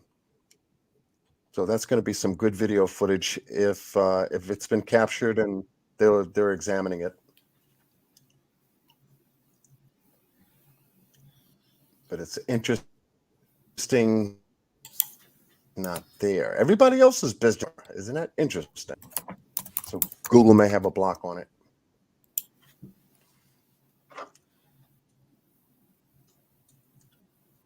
Let me see if I can go to Google Maps. See if there's any difference. Maybe I can get down on the ground because Google Earth won't let me do it. No, you fine. Detroit asked, why would the phone go from Walmart here? Why would the phone go from Walmart to police? Well, that's a good question. I asked, how did the police get the phone if the guy that found the phone smashed up on the interstate? How did he get into it, sell it for $80? How did the police know it was there? How did they get it? I've asked that question for weeks now. I have not got an answer. Nobody. I already asked that question. It makes no sense unless they traced it back and got a ping, because you have to turn the phone on those machines to sell the phone. You have to turn it on. So I'm guessing when they turned the phone on to sell it for $80, because it was an iPhone 12, maybe it pinged and then they went there. I mean, because obviously it's. I think I seen that was his locator was turned off. It was turned off. So how would they could mark it as, they could flag it. It's missing. It's considered stolen. So The location don't have to be on, I don't believe. With technology now, it don't have to be on. But that's a good question. But they said it was, even Carmen said she talked to the man and found the phone. All He right, told we her are baby on the boy. ground. So it's confusing. That part is confusing. It doesn't make sense. It doesn't make sense. Okay, we are on the ground.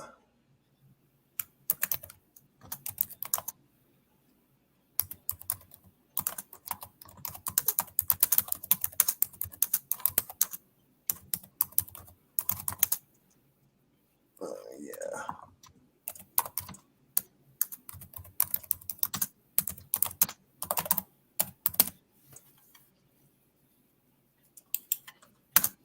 Oh yeah, we got a camera outside this building here. Camera on the side of the roof. Oh yeah. Keep talking to me. Keep talking. Keep talking. Keep talking. Keep talking. Well, it took them a minute, D. They only had, for a while, behavioral analysis, BAU is involved. They've been involved for a while, D. Carmen announced that a while ago. That behavior of FBI is analyzing Jelani Day. We don't know why. That's really stupid. He's a victim. He shouldn't be analyzed. Anyway, they're trying to put suicide as far as that. So the BAU has been involved for a while now. Now, she wanted FBI to take over the whole case. We have been begging. They have not originally taken over the whole case, but they are allegedly working with LaSalle and BPD and all these other agencies. They are working with them. They haven't completely took it over to help anybody that's confused. All right, go ahead. Yeah, she wants them to lead the investigation, and they're not leading it, and they haven't contacted her. She keep on making that clear. I have not heard from the FBI. They have not contacted me, and they are not leading the case. So They got called in because people are making noise. We've been going on news stations. She's asking, everybody's been begging them publicly, FBI, take this case over, help me. So that's how that she's been calling for them to be involved. Can you all tell me what you see? Beyond hello and no building. Okay, maybe I did something wrong. Let me just double check. Oh, did it change? Do I need to take it off and put it back up there? Yeah. Okay, so you want me to remove it? Yeah, remove it. Let me see if I can send it back to you. Okay, I removed it. His nose looks different. Family in the public, maybe older women, younger males. It's also nothing. It's okay. You said there's something wrong. Yeah, they're horrible. I mean, I used to live there. They're horrible. I cannot stand BPD. Okay. Let me know when you see it now. I was able to get Google Maps to there we go. Take me to the ground. And we've got cameras.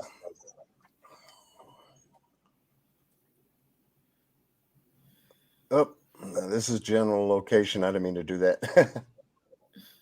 But I'm going to see if I can get, okay, right here.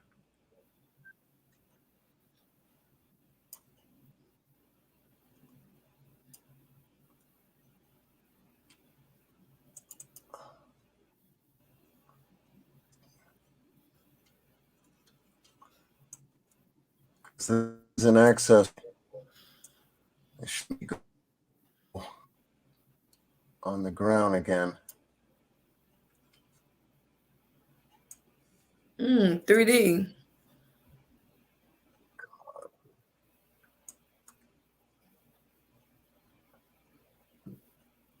It's not gonna let me do it. Okay, I've got to find an access point here. Let's go to.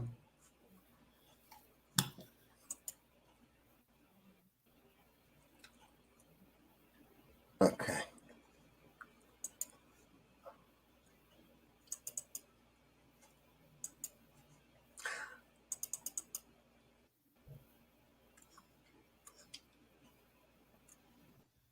I go back across the street.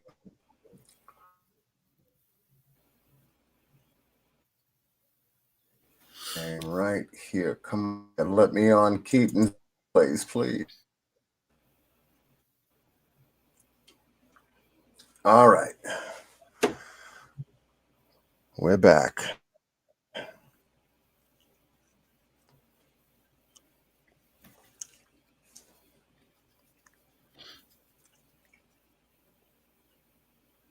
Okay, can everybody see that I'm back on the ground?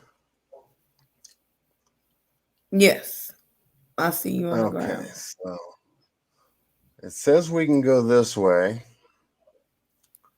This is the main street.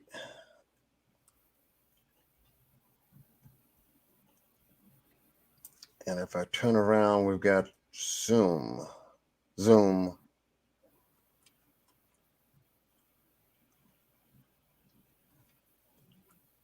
Zoom out. Zoom. Zoom.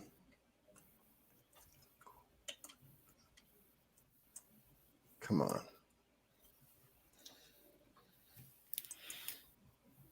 Miss Bay, I already All addressed the right. door, baby. I already addressed the door, and you do come out the same door. When you going into a business, let's say if I walk into FedEx, if I walk in that front door, I'm gonna walk out the front door, the door I came in. What I mean, what are you saying? Like something's wrong with that? I'm trying to understand where you coming from, because that's normal. That's like not abnormal to me.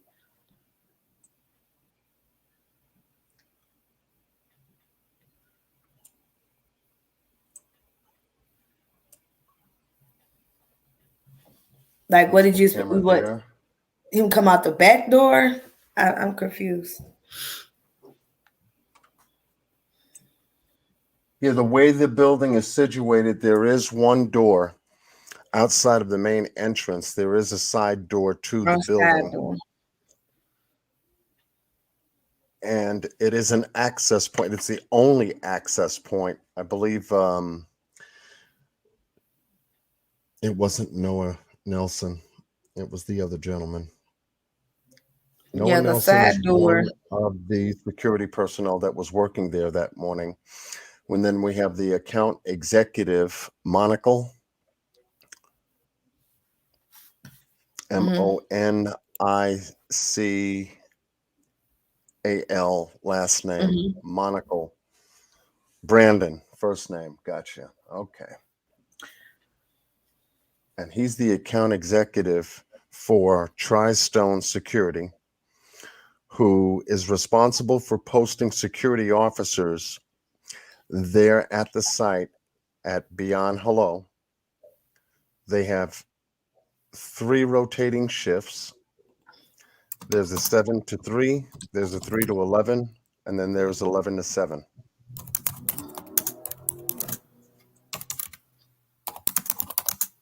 So it is I believe it's a 24-hour security location, even though they have open and closing hours, which are standard business hours.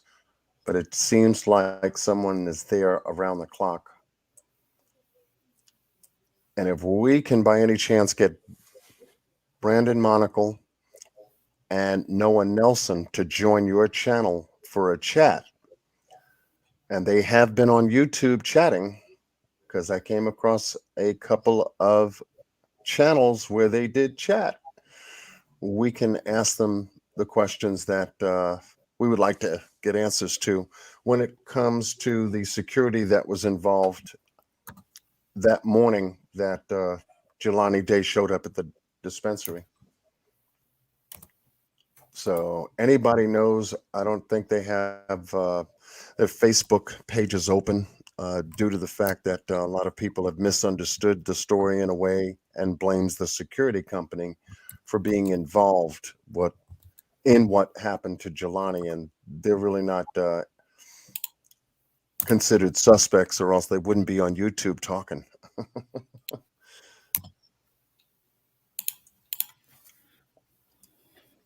All right, so what are we looking at?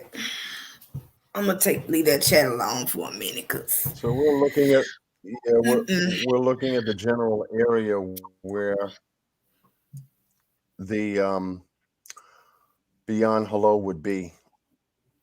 So we got this grassy stuff next door, so they won't let us see, that runs right off the parkway. But I was checking for cameras in this general area, because usually dental groups, edible, audible or edible, look like edible, Biaggi's, affordable dentistry, locations like this would have cameras. Pull back up, up, there we go.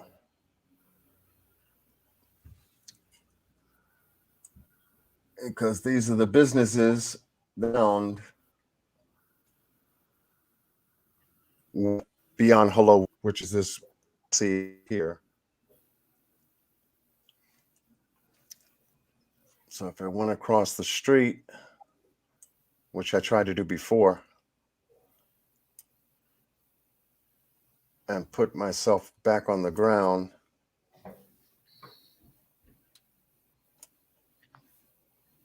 okay, oh, okay, maybe over here. I'm not gonna add that, Miss Bay, because I've been to dispensaries. Everybody been to dispensaries, and some people walk in the same door and they walk out that same door. Maybe it's different in your location, so I'm not gonna say that that's a fact, boo boo. All I'm gonna let you know is maybe in your area they may do it like that. But we saw him go in the front door, and he went out the front door. And me, same thing. I walk in the dispenser, I walk out that same door. I've even done it on video. So like I can't put a stamp on it. I can't. I can't, baby. I can't. All right, go ahead. Mm-hmm. Now we're on the ground now, and this is where you see this open grassy area is right here, right off the parkway. It's Mm-hmm. coming. Yeah, that's where the uh, beyond hello would be, right up in here, right all up in here. But they've got it blocked or taken down. So what I generally do is that when they do that, I start looking at buildings that have cameras, because it'll tell me how many video Around it. surveillance cameras were around it, Mm-hmm. correct? And since it Yep, was that's how broad you do it. daylight early in the morning, we will know how many cameras hit that point or points in that direction. That would give us an idea of how many exterior video surveillance cameras would have captured that location, captured Jelani's movements, and whether they may have captured someone in his car waiting for him. Or even if he was met outside before he left. There's a lot of things that exterior video surveillance footage could tell us.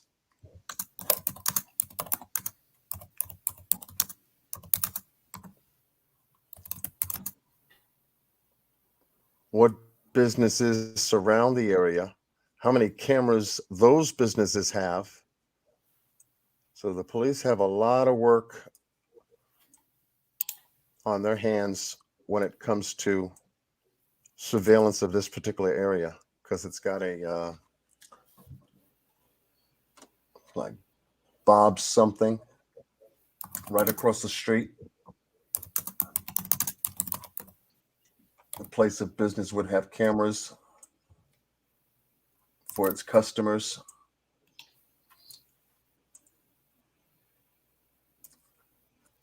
This looks like an apartment complex here would have cameras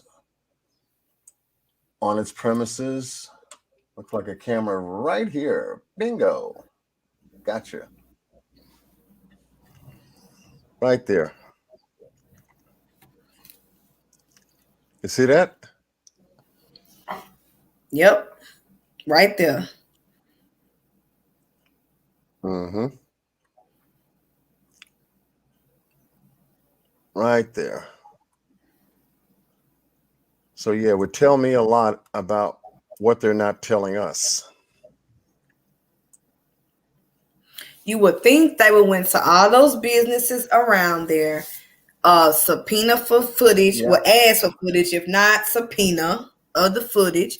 Once you get the footage, review the footage, possibly see if you can see the direction the car went, who was inside the car. You can see a lot. The direction tell you everything. Interesting, Penny.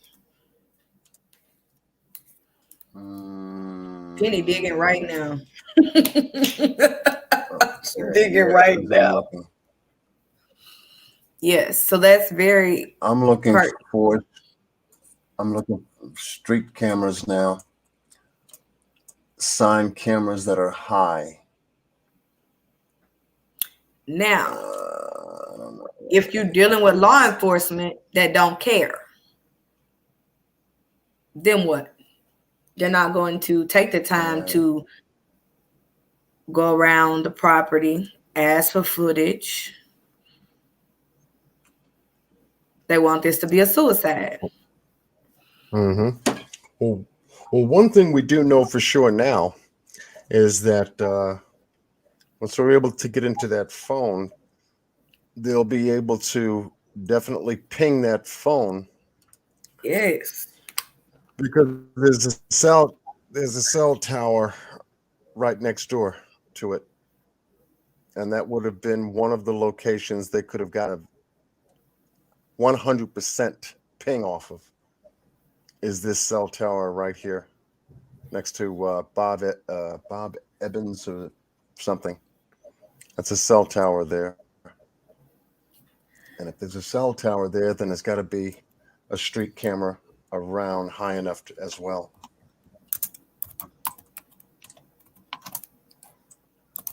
That's one of the main route. Okay. I'm going to come back to you, and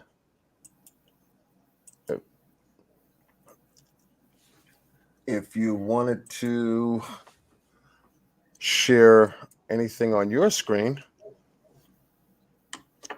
Oh, show the your turn. I sent it to you. Remember, you're supposed to pull up him with all the girls. Remember? Okay. Or do you want me to pull it up? Well, you know you got that zoom in. I can try. I can do it. I got. If I'm just trying to mess it up, well, we can do it.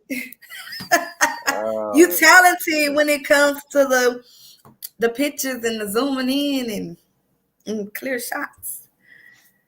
Okay. Okay, Penny. Miss Queen. Oh wow, you sent me some good stuff here. You know it. Oh yes. Okay. Yeah, my brother sent me that. You know he live up there. He go to college up there. He go to ISU. Okay. So whatever he find and stuff, he'll send me. Or he'll call me. He said they ready to tear the place up. I said, please don't tear the place up. Let's try to do it right first, and then don't do that. I said, don't do it.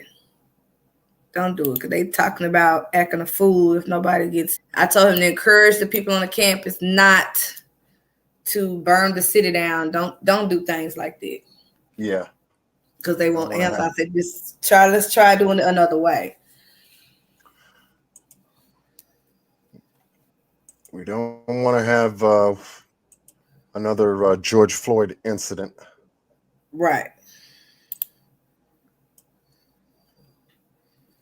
That's without any markings.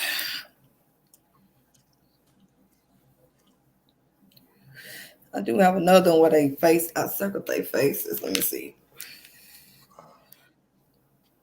For the two ladies, if you want that. Let me see.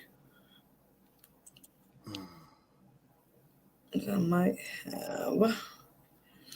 Because some was, who was it? Leroy. He asked about those girls. I said, we'll get to them. Yeah, I got another one. It's kind of blurry, but you can still see the two.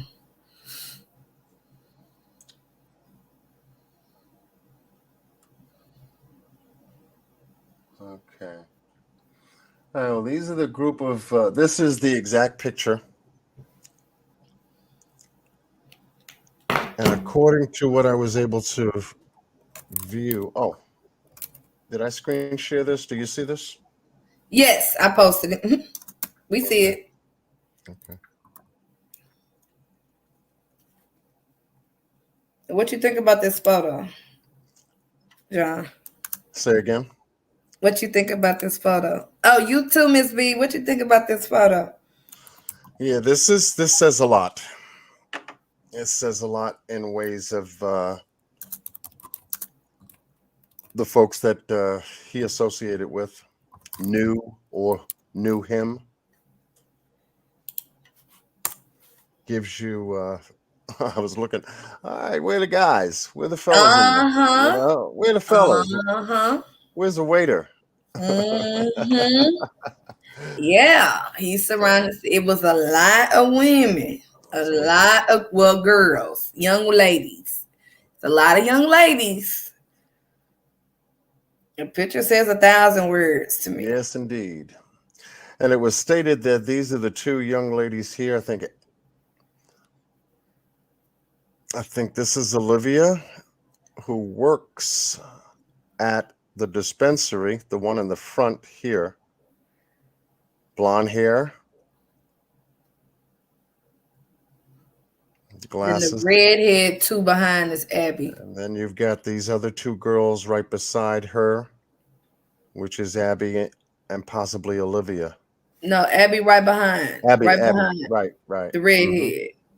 Right. Right there. So these are the two females that lawyered up all of a sudden, real quick. And Jelani's mom is, she's puzzled as to the reason why they have decided to get behind attorneys due to the fact that I think they were the ones responsible for returning some garments or clothes, or may have been in the vicinity where the clothes were found. One of those two items. So they lawyered up quick. They went to defense because there's something about this story that's not holding.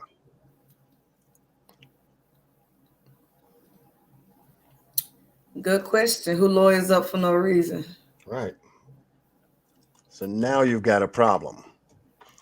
They have a problem. They got a serious problem. If that's your friend and you was out there, for one, y'all had two different stories. One of them was y'all was bored, so y'all drove an hour away to Peru to Lover's Lane. Then the other story was y'all wanted to help, and then you stumble up on his clothes. Right. And then you don't talk to Carmen Day. You his friend though. You don't want to speak to her, and then boom, you got a lawyer. What's wrong with that picture? I think it was stated in one of the press conferences that one of the spokespersons for Carmen stated that she had called them to thank them for finding, I guess, the clothes and stuff like that. And they totally shut down on her. And that's when she found out that they lawyered up. And that's what blew her mind. So what the hell? Why did they lawyer up? Because there's some stuff about this statement that's not holding water correctly. Now, could it be their parents? Oh. You know what I'm saying? You already know where I'm going. You know where I'm going. Yeah. If somebody's paying for college tuition and all this other stuff, they're going to protect their investment. You That's a cannot get black hung up. boy There dead. you go. There you go. And that's the You jungle fever found that I his was talking about. clothes. I don't want you associated with this black boy that's dead. Hmm. So I'm gonna lawyer you up. No, you're not gonna talk to his mama. You're not gonna talk to nobody. You talk to this lawyer, and we're gonna retain this lawyer. Yeah, that sounds like some parents took over that situation. Yes. Yep. I wouldn't doubt it. I wouldn't doubt it. You're going to do everything that you can to protect your child. They get involved or wrapped up in some kind of a situation where someone dies in as a result of them knowing who it is. Yeah, because they could be have the finger pointed at them due to the fact that they knew Jelani. But when you Hmm. have two females, Caucasian females, white females that are associated with a black man that's going to be a doctor, with future doctors of the world, and you got a situation going on where it's a love triangle, possibly. I say that allegedly, a love triangle. Somebody's going to be jealous, and who would that be? With all those women, no Yes, telling. who would that be? And they like him more so than maybe somebody else who's envious of him. You see, who would that be? They would normally Possibly. be other males. hmm Brothers, boyfriends, ex-boyfriends. Right.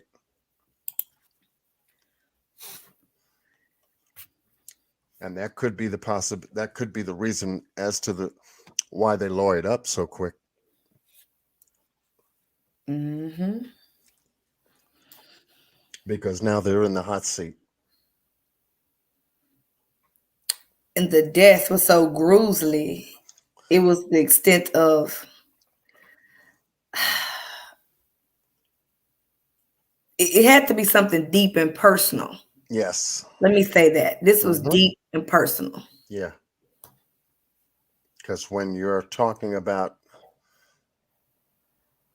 an autopsy that was done, whether it be the second or the third time, and the results came out that it even the pathologist had questions about the genitalia, the result of whatever they were examining to be in such an atrocity that yeah, one would definitely consider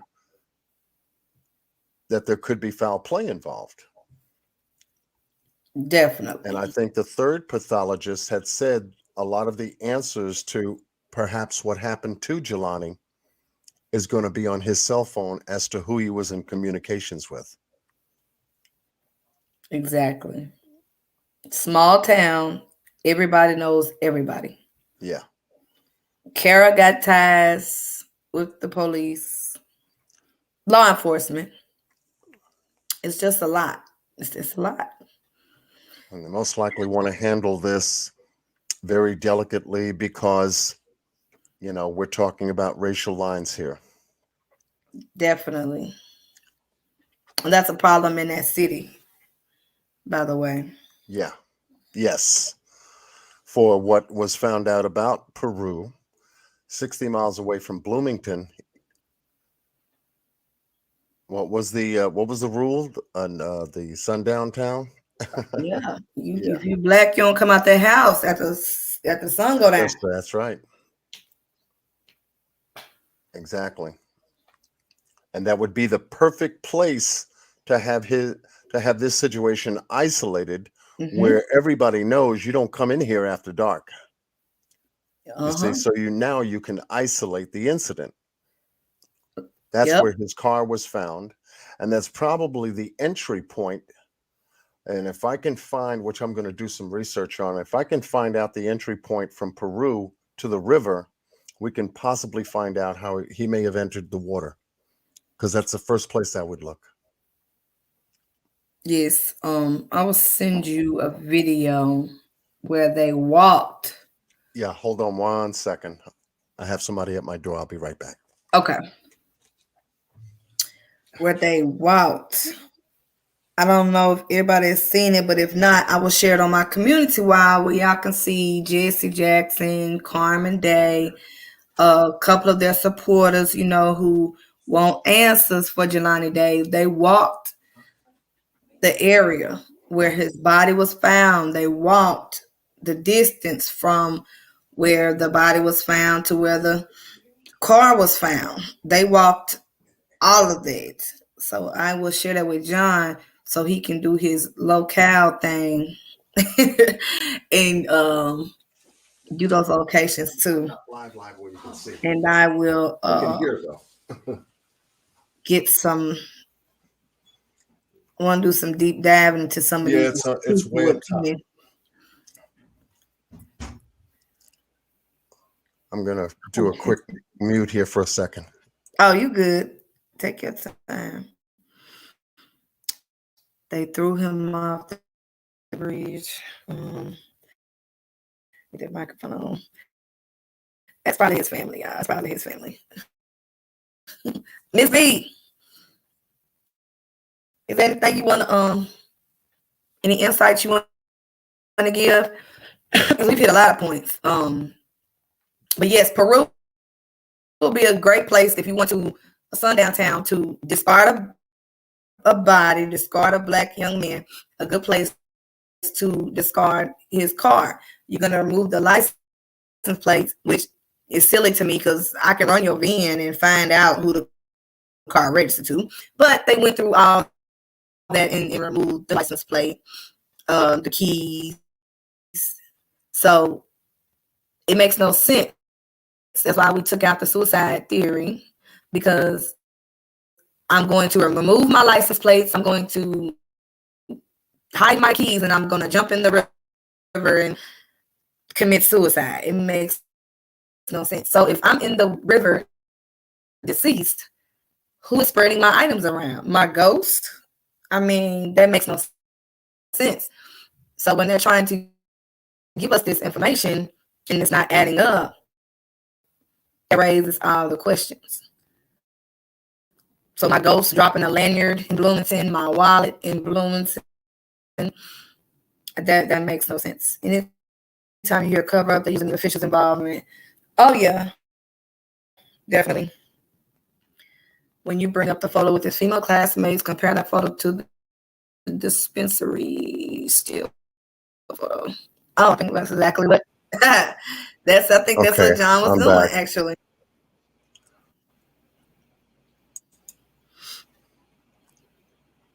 Okay, can you hear me? I'm back. Yes, we hear you. Okay. That was my youngest daughter. Came up from North Carolina. So I tell you, it's perfect timing in everybody's life, So yeah, she said she would be back in about a half hour. Yeah. So I think this was put together. Time, family time. Yeah, I think this was put together by Obsidian, who sent this to me. Beautiful, Obsidian. Great job. Collage of photos. Now I can do a photo comparison with a lot of different pictures of Jelani.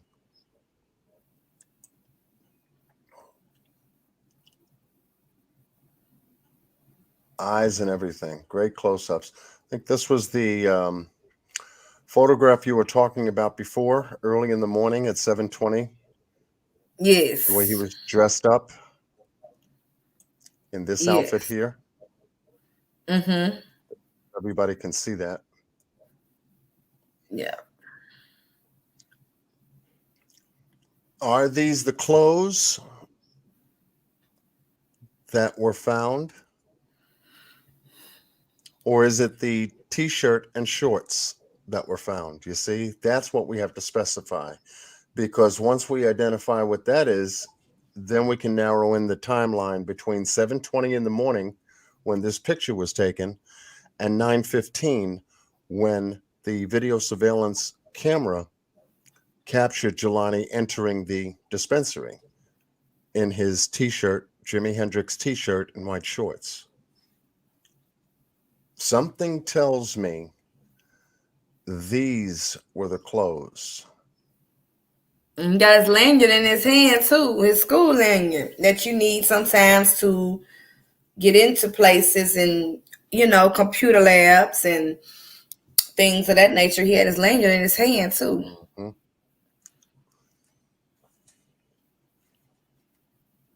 That was discarded as well. Mm-hmm. It's strange. Now they found his phone on I-74. I think it's 74, 79. That sound familiar. It's either 79 Yeah, or I'm trying to. 30. It sounds familiar. Yeah,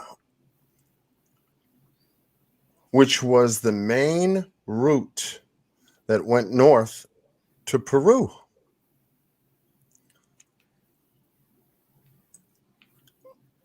Yeah.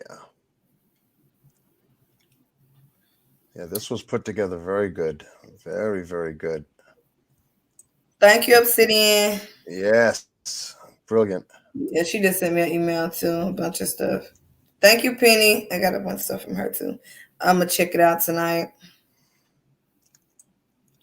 Ooh Because this wee. gives us a very good idea as to the various different facial features, smiles,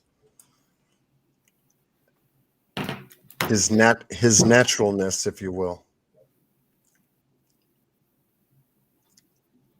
This was caught very, very good.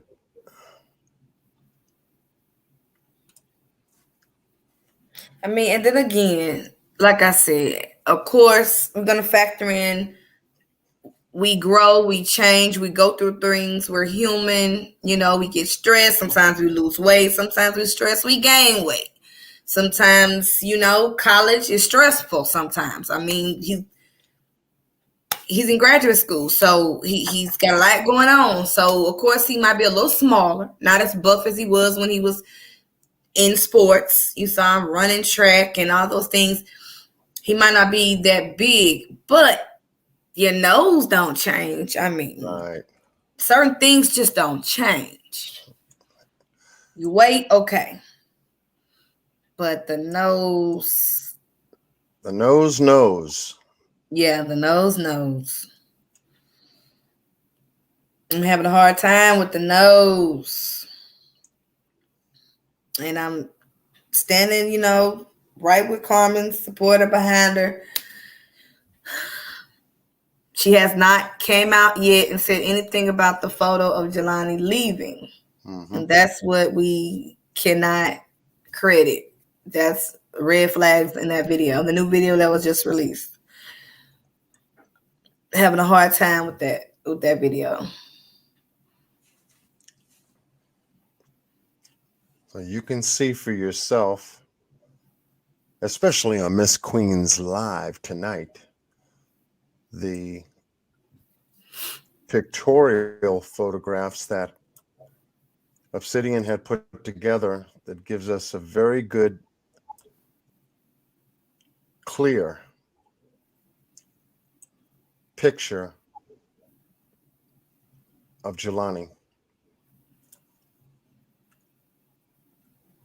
Nose, eyes, cheeks, bridge of the mouth, lips, teeth.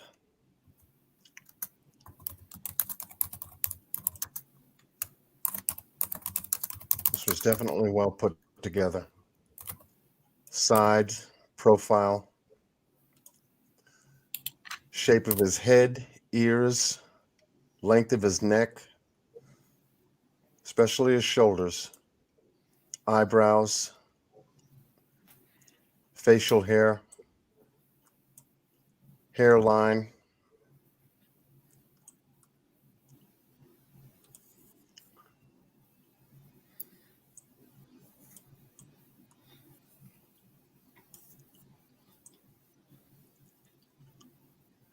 And his physique is going to play an important part.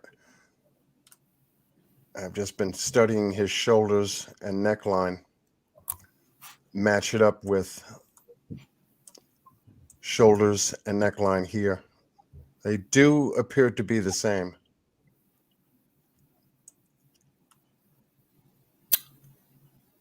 Mm-hmm.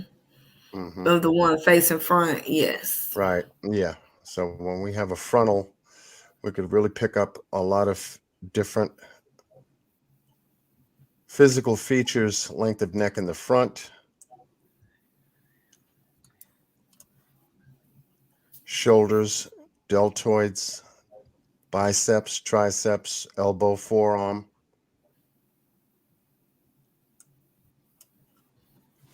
There's a lot of things to look at when you're trying to match up the identity of someone that doesn't appear to be clear. Once you have that, then you've got a proper ID to say this person was seen here at this time, no doubt.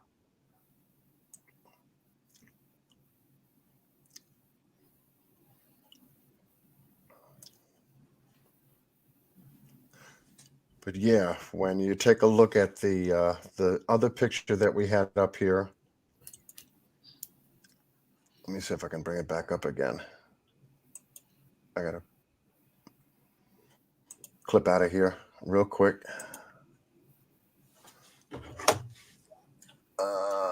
Let me see where I put it.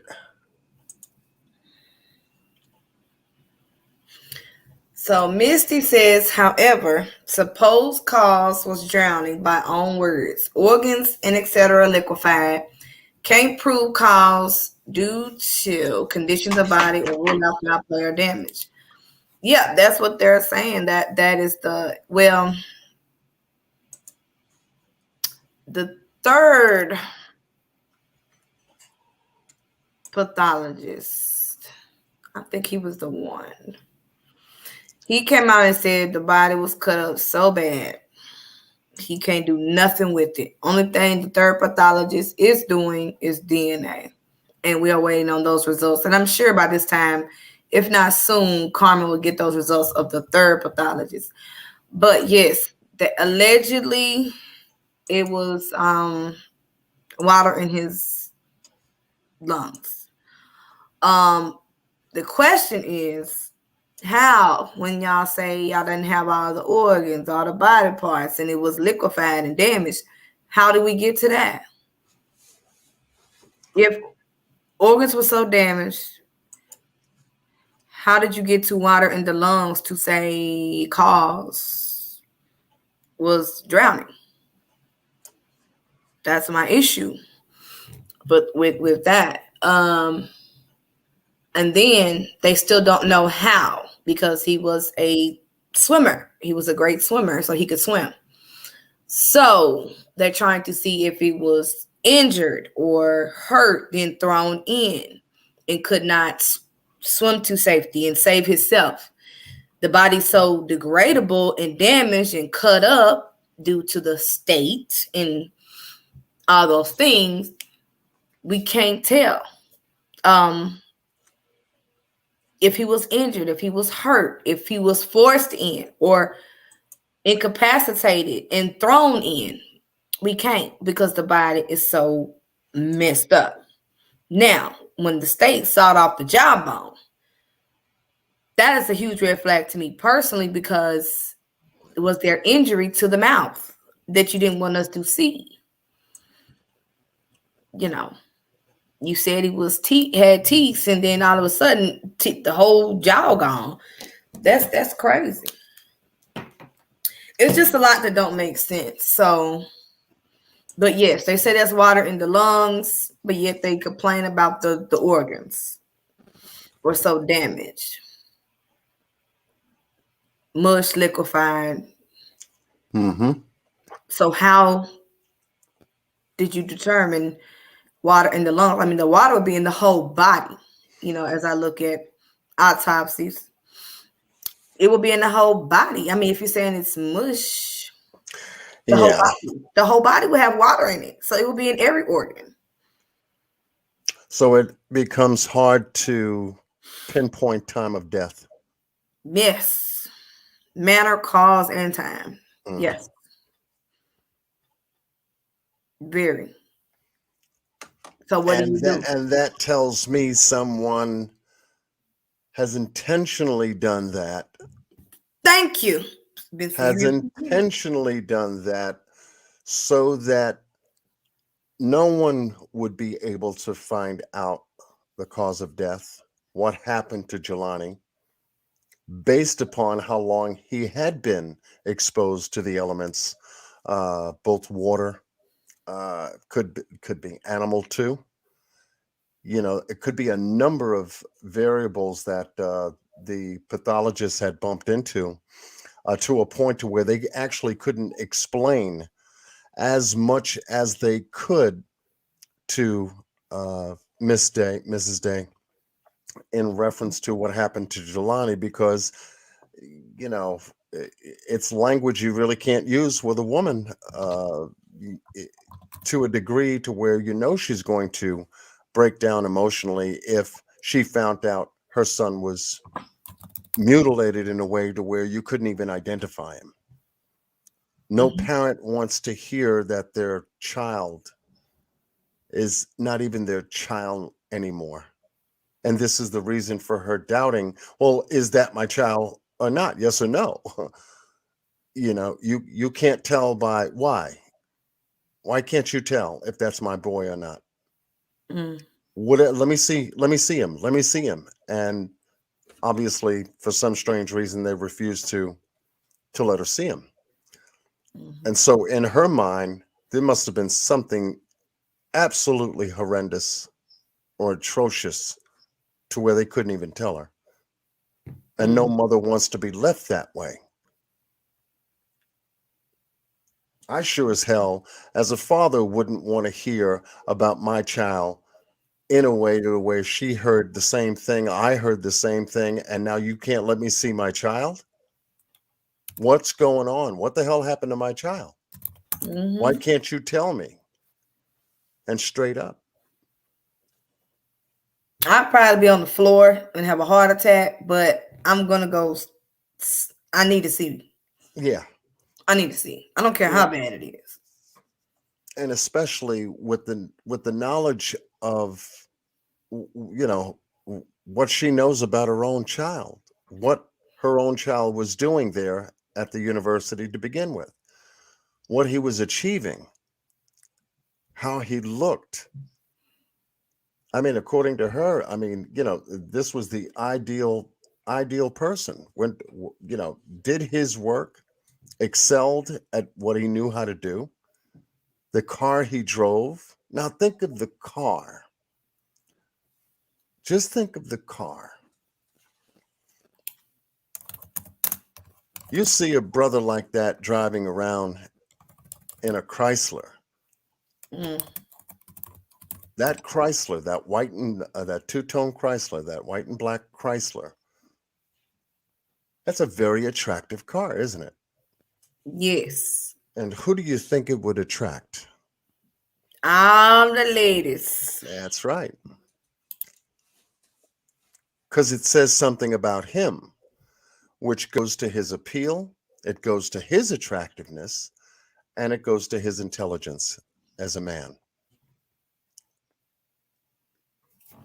And when you can begin to put together those attributes to what is attractive, well, obviously, when you see a photo like this is perhaps one moment in time where people identified themselves as to how attracted they were with Jelani, to Jelani.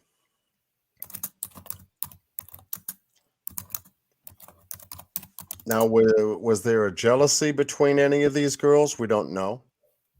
But we know one thing for sure, two of them lawyered up. Mm-hmm. Now, those two girls can't speak to each other either. Which one is going to flip the story on the other? I can't wait. I Mm-hmm. want that phone. I want to know what's in that phone. Who was And the what? last people he was talking to, and who he was going to go see? Because he was going to go see somebody. You're not going to a dispensary to get anything unless it's for someone, or you're gonna do it with someone. You're gonna go chill with someone. but you're going to meet someone, whether it's who you got it for, who you're going to do it with. It's somebody. Yeah. Then they turned their location off and the phone off. So Yeah, I don't believe that either. Whether he was dating the professor that he was going to have a meeting with that morning, she, I she is don't. she is a bit of she is a bit of age. It's a red flag with her as far as like her involvement, her knowing, just going out her way, doing things before Carmen. It just kind of suspicious. But far as the sleeping with and I don't. Her involvement in it in general is kind of suspicious, but not far as sleeping with each other. I don't think so. Anything's possible though. Yeah. Anything's possible. Yeah, and Yes. that's another good question that Miss Penny brought up. Could he have been a threat academically? Mm-hmm. I mean, there are many different possibilities here, and we're just starting to scratch the surface. We're starting to get photos. We're starting to get identification as to the people that he was around, the places that he may have gone. We know he went to Starbucks. We know that he went to the CBD shop, the dispensary. We have him in the parking lot. We have him here with these females.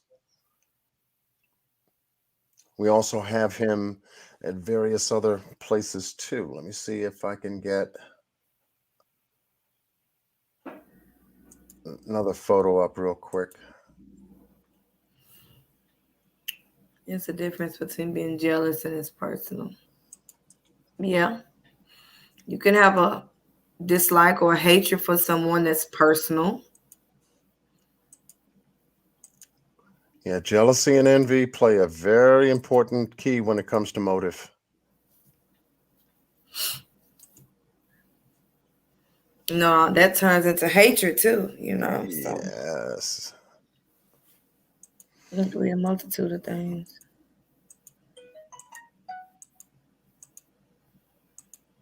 I thought I had it up here. Probably Lakendra. No telling. Yeah, I don't think I put it in this batch. I'm still processing different photos. Let me see if I can find it. Y'all go ahead and never mind. Go ahead. I'm still watch. Go ahead. No, go ahead. I mean, No, I'm I was looking. listening. I just was looking at something that didn't look too right. But I'm just keep an eye on it. Okay.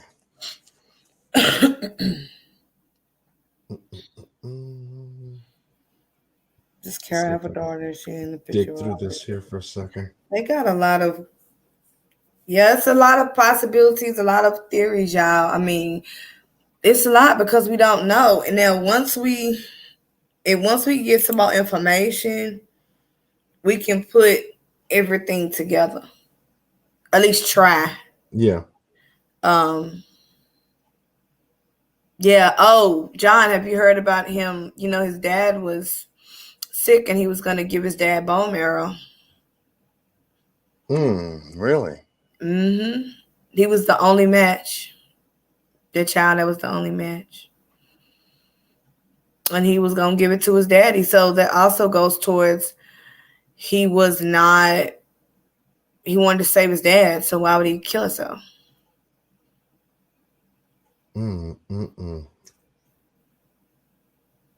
251. You good, Lynn? I'm watching. Strange house in people face they can't see it. They don't ways of the young, specifically young men.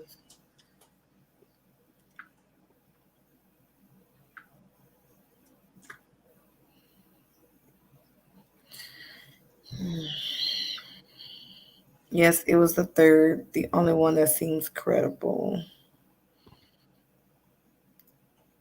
Okay, Kara has 2 boys.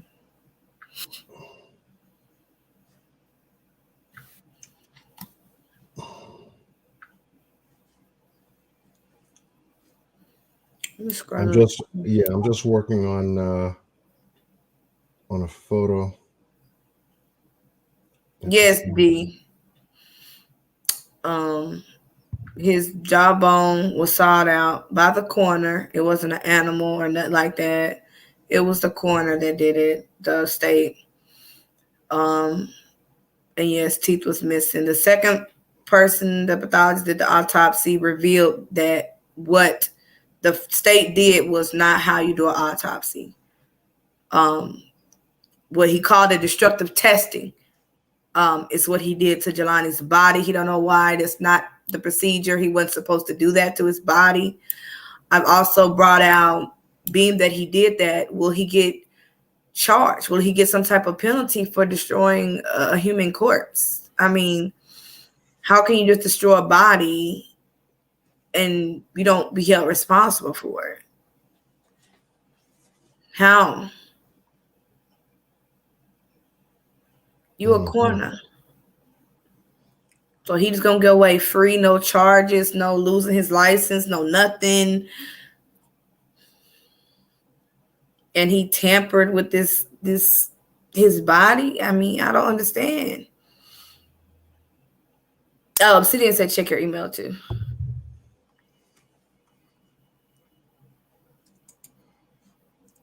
My email? Oh, that's what she said. Yeah. Holy smoke. Okay. Yeah. Obsidian's working over there. Mm-hmm. Oh my goodness. Okay. We'll get that up. Yes, we can go up bullied. He had just gotten back from visiting his father. Yes, his father is in Chicago. Why would they saw his job on now? What I was thinking about, Tanya, like I said, they've done these things in multiple cases. Kendrick Johnson case, Kanika Jenkins case. If you got a crooked coroner that wants a manner or cause of death to go a certain way, and I'm trying to cover up, I'm gonna get rid of that part that could show what happened to this person I'm working on. So the first thing that popped in my mind, because you didn't have to do that. There was no reason to saw off his jawbone. So why would you do that? To hide evidence. You saw off his jawbone because there could have been something visible that we could tell us what happened to him. That's what the second pathologist was asking. You sawed off his jawbone. Why? Why? You had no reason to do that. No reason. You could have just took an impression of his mouth. I mean, he knew what he was doing. If you wanted to do DNA, come on now. People at the dentist do it all the time. You didn't have to take out the whole femur, but he did that. Carmen asked him why. The second pathologist asked him, why did you do that? You don't have to do that. He told the body up so bad, can't nobody else do any work on him. Just can't.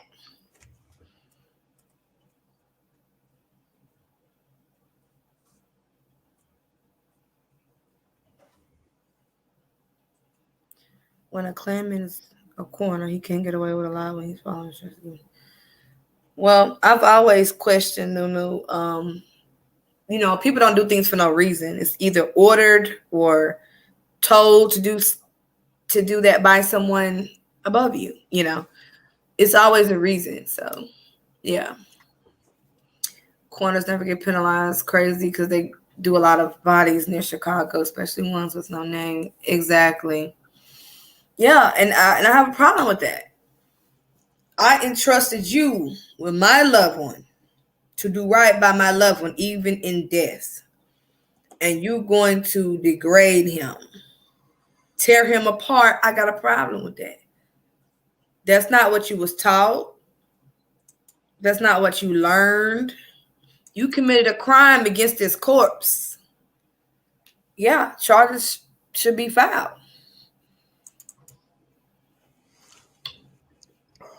And that's my opinion. And she even got the second pathologist as a backup to support her claim.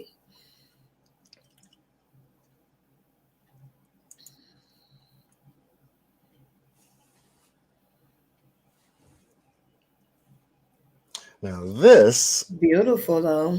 is the business location. Between the Lazy Boy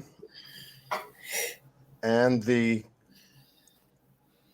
Federal Express office center that's on opposite sides, this was in the grassy area that we looked at before. It's not a very big place from what we can see. And since there are access points on the side here, this looks like a drive-through. Right over here to the right, it's got an arrow on the ground. And it stretches all the way behind the building. So that says to me that there's security cameras on the outsides, exterior portions of this building, and perhaps the entrance. And I just wanted to see exactly the location of where this building is, because now it tells me how close it is to the other buildings. Both on the Lazy Boy building here, and then the Federal Express printing office on the other side of it. So this is right dead center between both these buildings, including the one back here over to the right that you see back here in the distance. This building here would have cameras as well. So I'm looking at a lot of cameras all the way around this building and across the street.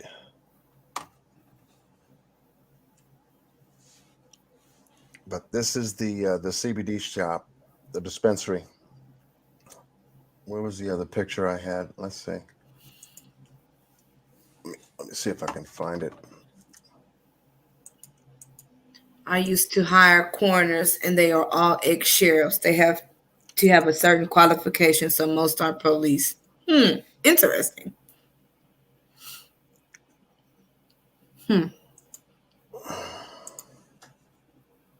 Interesting.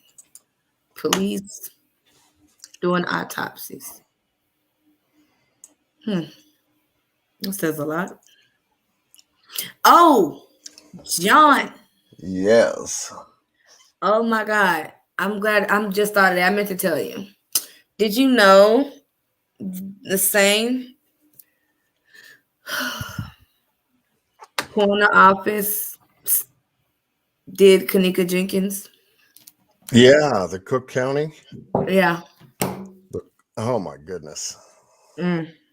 Yeah, they've been notorious of doing a lot of underhanded things, especially the pathologists. They use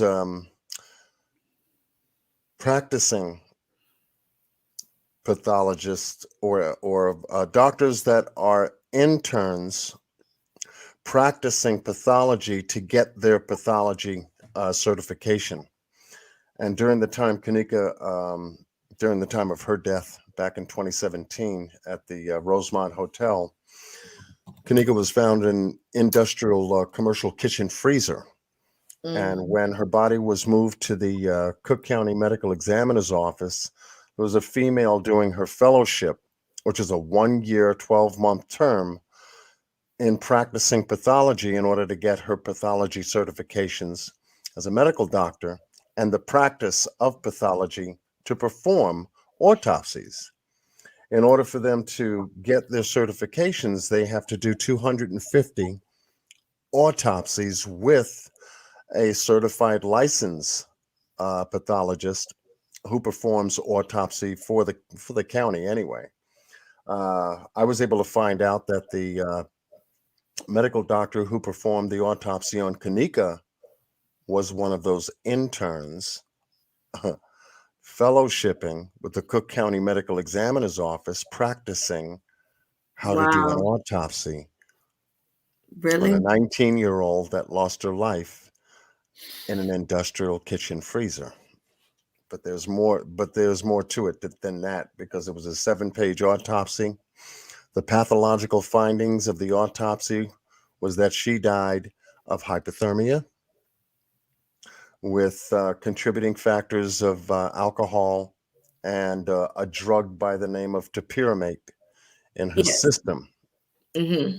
Yeah. So, but I wanted to bring up this map because I wanted to show everyone this particular area here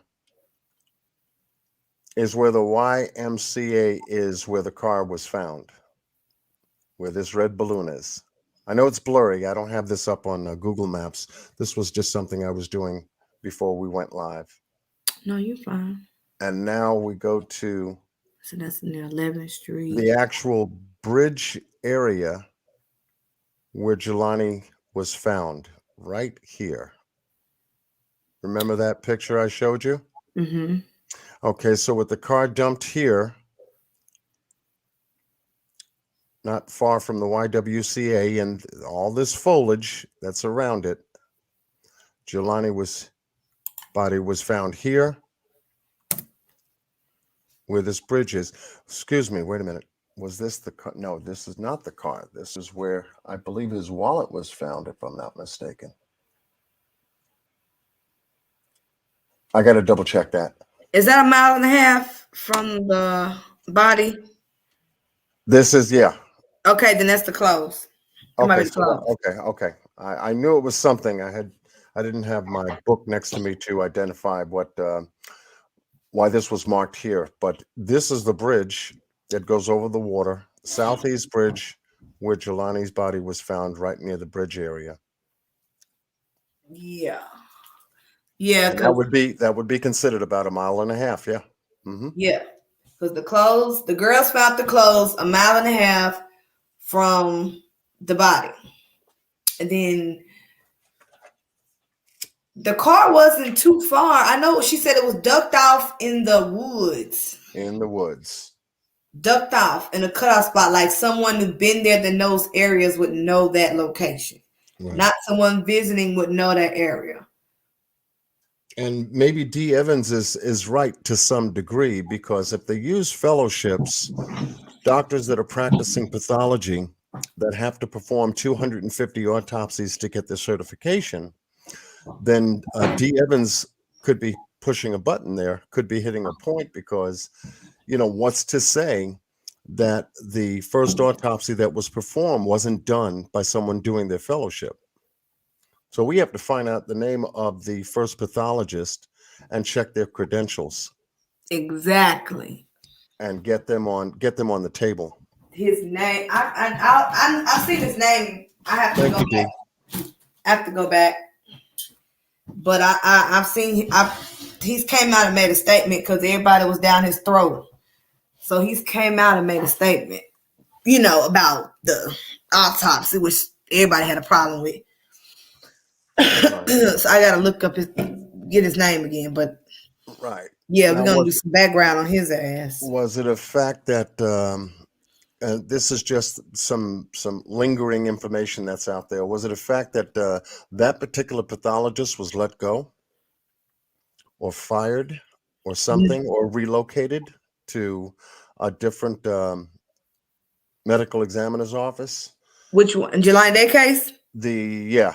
No. The very Nothing first happened. one. Nothing happened. Okay. Nothing. That's the problem. Okay.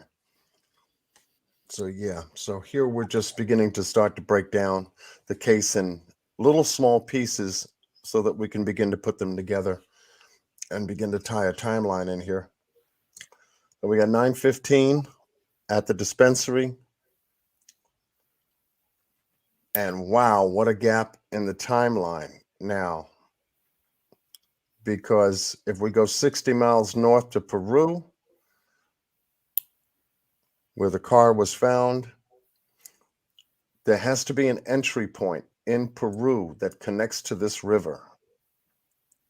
Then we can find out from that point in Peru, and it's a long way, if there is an entry point of the river in Peru, could Jelani's body floated 60 miles south to get into this area here?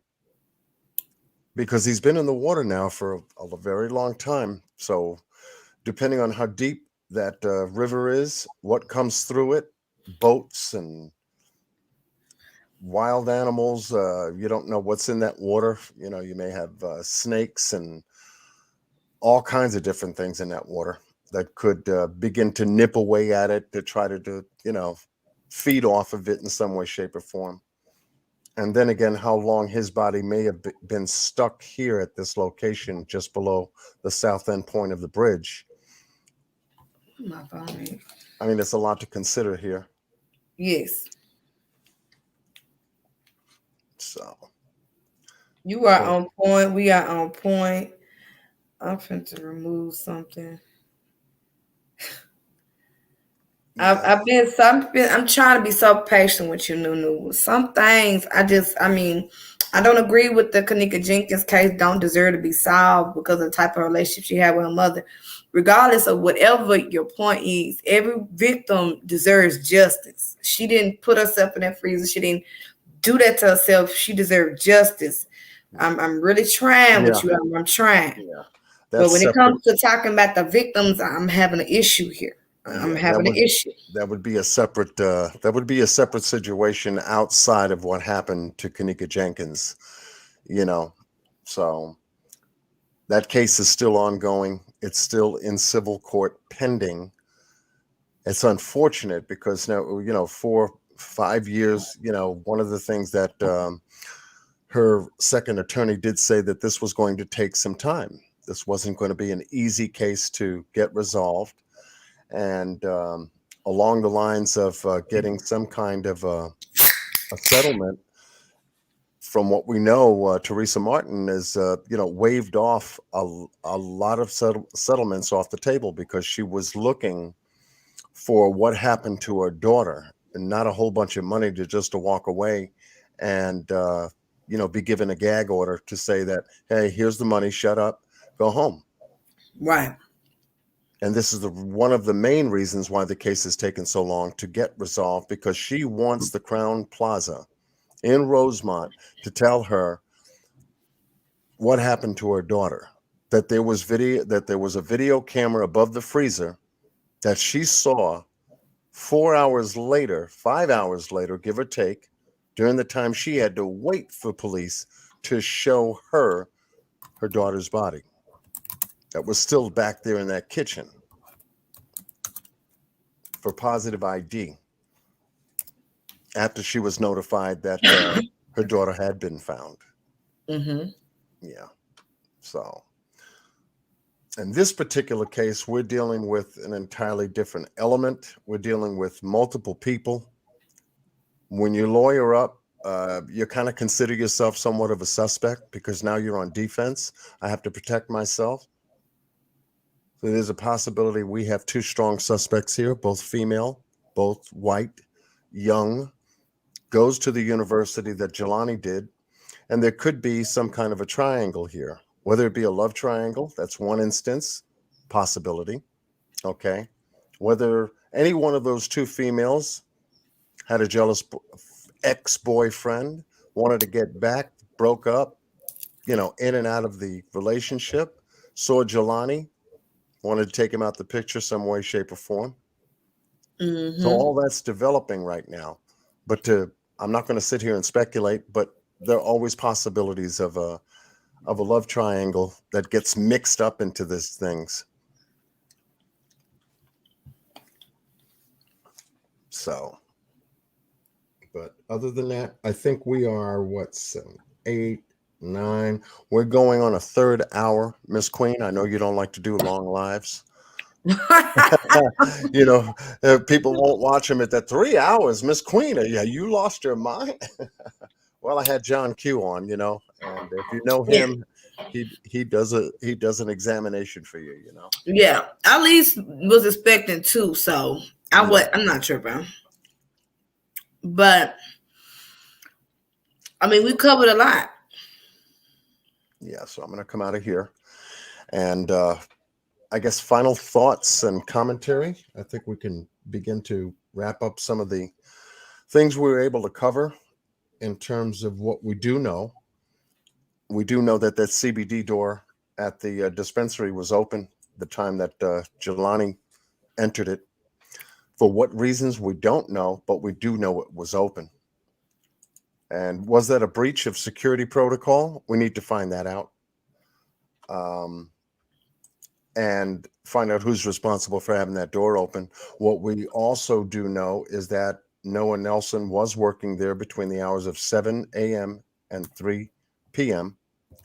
He was there during the time that Jelani did enter the shop, did monitor the security cameras there, and most likely was able to see a lot of what went on inside, but not see so much as to what happened outside.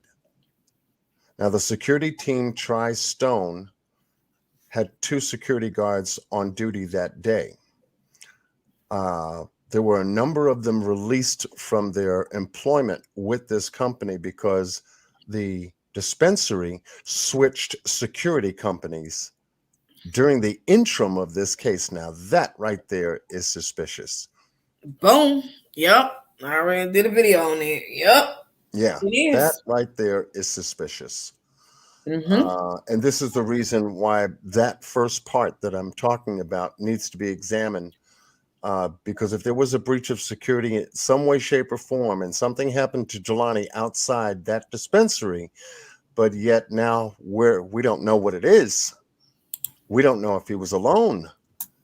And it should have been caught, and it should have been dealt with, and 911 should have been called at that point, and that was the breach of their security. They're going to be held liable with a lawsuit. That's part number one. Part number two would be you'd have to put certain things into consideration when it comes down to the location of where his body was found. Okay, now we're talking about a month later, down at that Southeast Bridge, where his clothes were.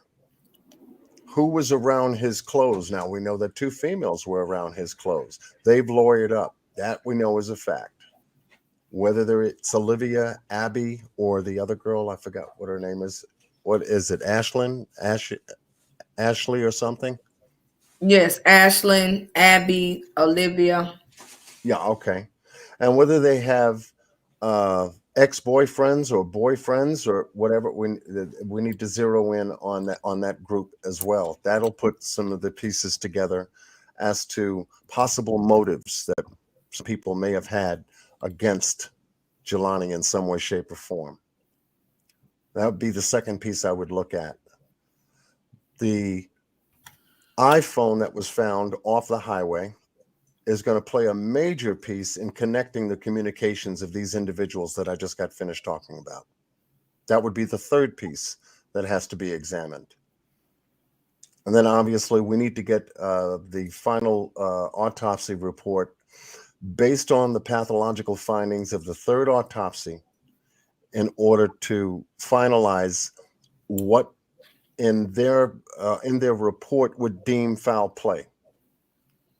Now, the genitals that were, I guess, there, not there, flayed or whatever, that is the pathological finding that I would be very interested in taking a look at, because that's going to say whether he was sexually assaulted, brutally murdered, and assaulted sexually during the course of that incident. And then we can tie in the loose pieces as to the reasons why the car was found where it was, his body ending up in the water, and the people that were involved putting him there. Because this is a homicide. This is not a drowning. This is a homicide, and it should be escalated to manslaughter. If any one of those girls talks, we got manslaughter on the table at least. And if they talk real well, it could be escalated to murder 1. Yes. So far those are my closing comments. Just for tonight's live, I think we did pretty good. Yes. I enjoy coming on your panel. I'm glad you And do. We enjoy having you. We do. well, We thank you. enjoy it. Thank I you. mean, because we cover a lot. We didn't cover so much tonight. Really, I don't think nothing's left, really, except for getting it deeper, diving into the friends and into the security even more. Right. If someone That's could all get that's a left. hold, if someone could get a hold or find out where Noah Nelson and the security guard who worked there that morning at the Up. dispensary and Brandon Monocle, we are very interested in speaking with them. I hope they come across this live. I hope they get the information that we've been able to put out. I hope they can come on the panel and clear up a lot of things based on the security element and aspect of the dispensary. And that would be a very good dynamic live to have, is to have them up on panel to just go over, what they've been able to express so far, because these are the same guys that get fired from the job. So yeah, they're willing to talk. And we're definitely willing to have them, whether it be on your channel or my channel. Either way, please get word back to Miss Queen. Your channel. In my No, channel, it don't matter, oh, but no, they gotta point be the able finger to up answer. in I my got some house. questions. I got some real questions for them. Oh Because yeah. after the interview I heard is something ain't right. That's all I'm saying. Something ain't right. Red flags. Yeah. But I think Obsidian is in contact with Brandon. Good. So yeah. Beautiful. So she could keep us Beautiful. in the know of that. She's in contact with Brandon.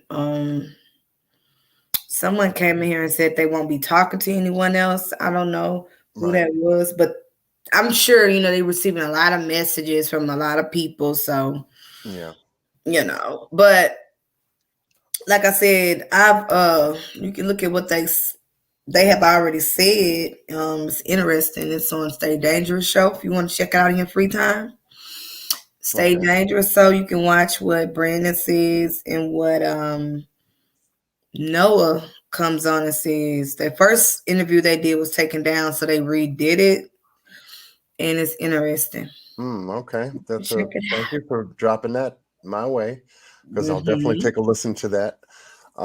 This was tonight, I guess, a preliminary that we just did tonight. A lot of the story is going to fine tune itself down as we go and proceed. We will take what we have on the table and then begin to fill in a lot of the blanks as best we can, and then go back over the story to see how tight it becomes going forward, because it's going to build the timeline. And the timeline is the most important thing in a case. It gives us the who, what, when, where, why, and how. And the other thing is, don't forget to hit the like button on tonight's live. Don't forget to share. I send you much love from where I am in New York. And your chat has been real awesome, I must say. Oh, yes. They have a lot of input. A lot of input. Got a lot of great my people videos, they go in on the comments. They go in. They give me, that's how we communicate. We communicate. And they're great. They have a lot of input. They do their own, look into stuff on their own, and they tell me their thoughts and their theories, their opinions. They're awesome. They are awesome. They certainly are. So with that said, I'm going to say thank you so much for having me on your panel to discuss the Jelani Day case. We're just getting started, folks. We're just getting started. Yeah, we're just getting started. Thank you so much, John. Oh my God. I love it when you're over here. I love working on cases with you. You break it area location down. I love it. I love it. We try to take a look at it. We try to do our best, take a look at things, and then I go back and re-examine things and say, oh, wait a minute, I see something different. And then we can come back and explain what those differences are. But I'm going to leave you. I'm going to leave y'all and let Miss Queen wrap it up with you guys tonight. Much love to everyone. Be blessed and stay well with Godspeed. Until next time, I'll see you later. All right. Love you so much, John. Thank you. All right. That was my boy John Q. I hope y'all enjoyed tonight's live and took something informative from this situation, from this live. Hope we've all learned something. Let me just say this. I appreciate everybody. And everybody's going to have their own thoughts and opinions, and it's always going to be respected. When it comes to one where you're disrespecting someone and you're doing too much, going too far, that becomes a problem. But other than that, we respect and we love everybody. We welcome everybody to state their opinion because we are not going to think the same. Trust me, we don't, and that's okay.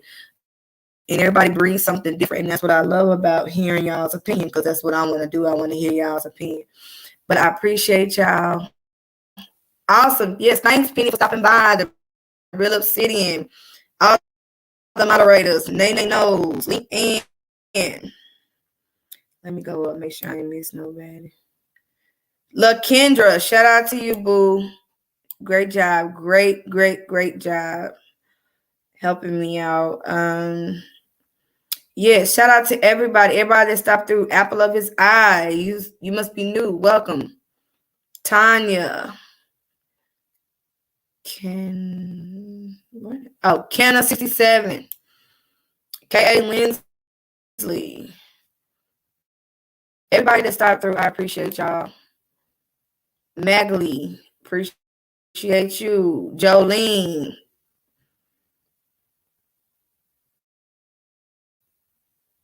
Yes, all y'all enjoy the holiday. Got to get back up in the morning and do more Christmas shopping. But as y'all see, I'm in the Christmas spirit with the Grinch. Y'all get into the holiday spirit. Show some love to your peoples and everybody around you. Definitely do that. I appreciate y'all, and I'll see you guys soon. What's that? I might do a live tomorrow, but it might be on somewhere else because it's a lot going on with that. So thank you. Yeah, me and my kids, we wanted to do some matching brunches. So y'all brunches. Yes, Merry Christmas to you all. And good night. I will see you guys tomorrow. Peace.